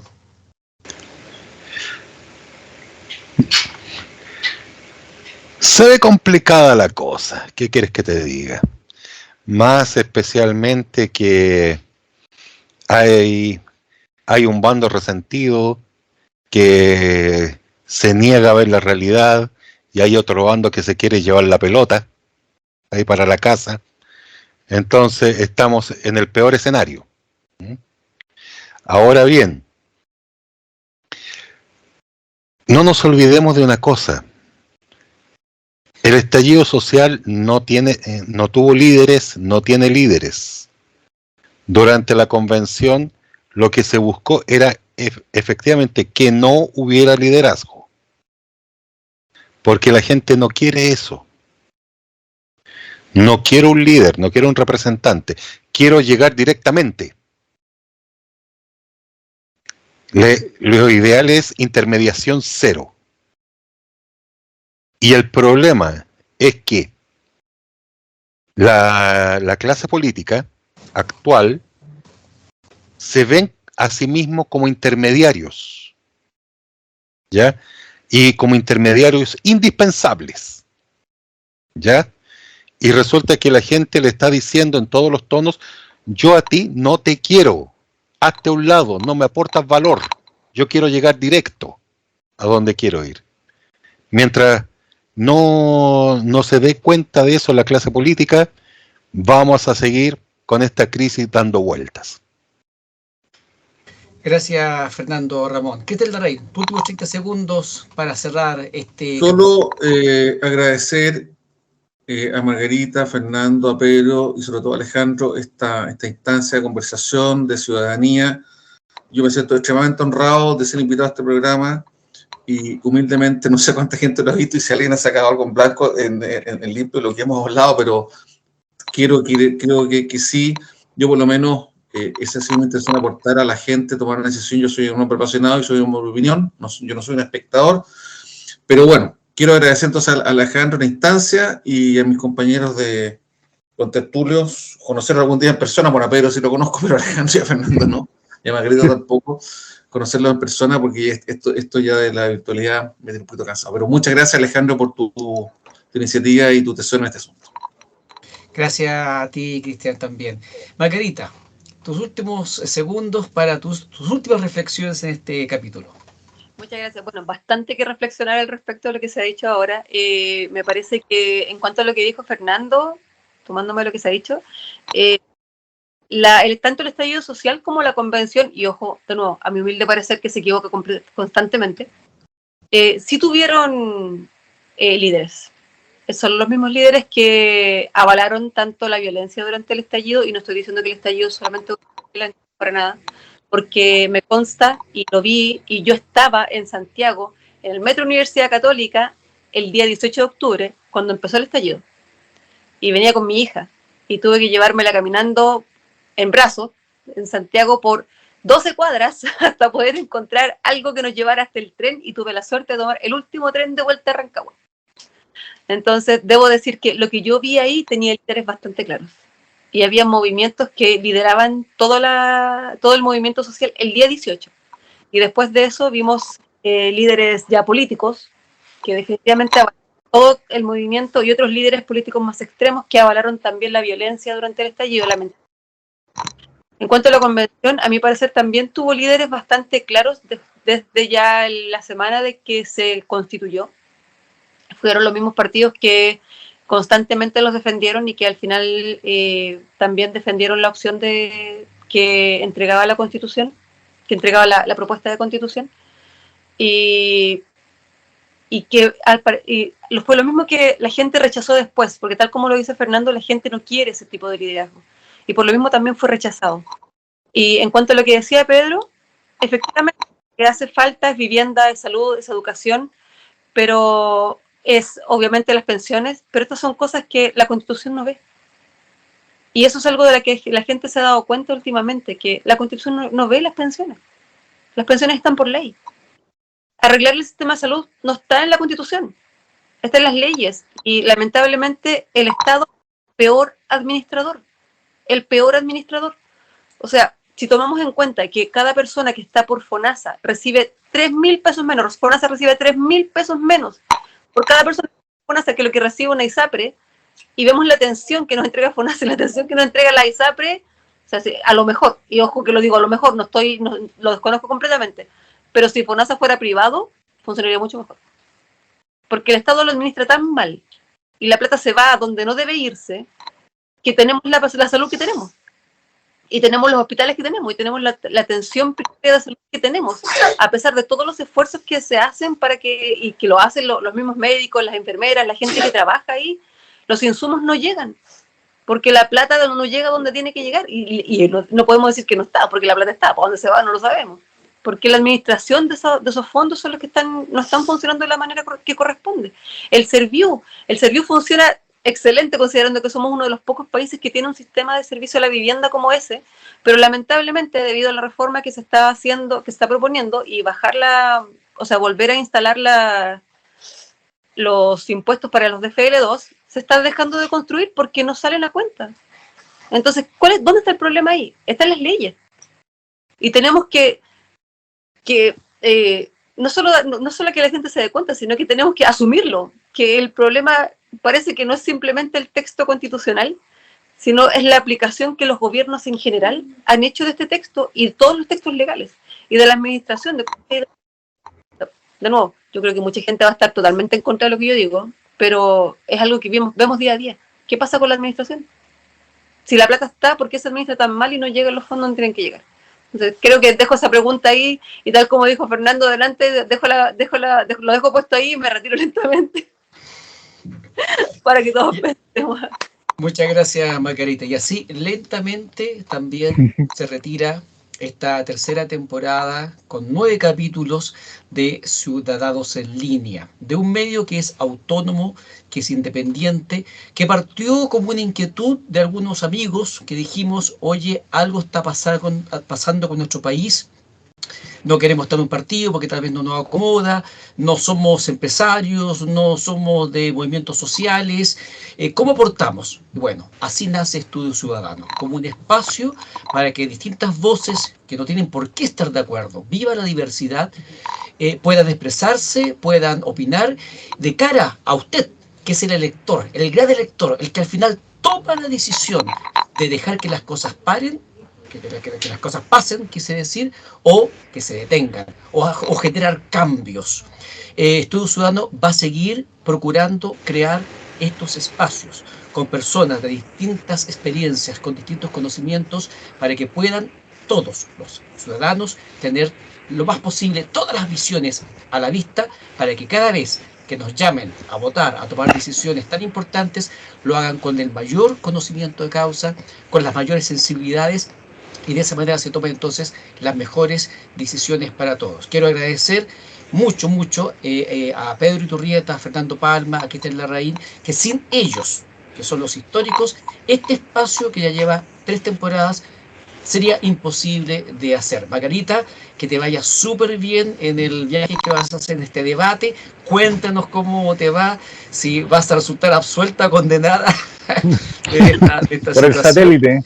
Y el compromiso mío, y yo sé que también de los panelistas, de los invitados que temporalmente me pasan por nuestros programas, es de seguir encontrándonos virtualmente o a veces presencialmente, como está pidiendo Cristian, para seguir conversando de estos temas que son tan importantes para todos. Ustedes ya saben, estudiociudadano.cl está a disposición de ustedes. Contacto @estudiociudadano.cl es nuestro correo para que usted se pueda comunicar si nos quiere plantear temas, si nos quiere dar su opinión, porque de todas maneras vamos a seguir trabajando, y seguro que si nos da vida y salud el creador o quien sea que maneja los hilos del destino, estaremos seguramente con una 4ª temporada de este programa. Muchas gracias a todos y nos vemos de repente.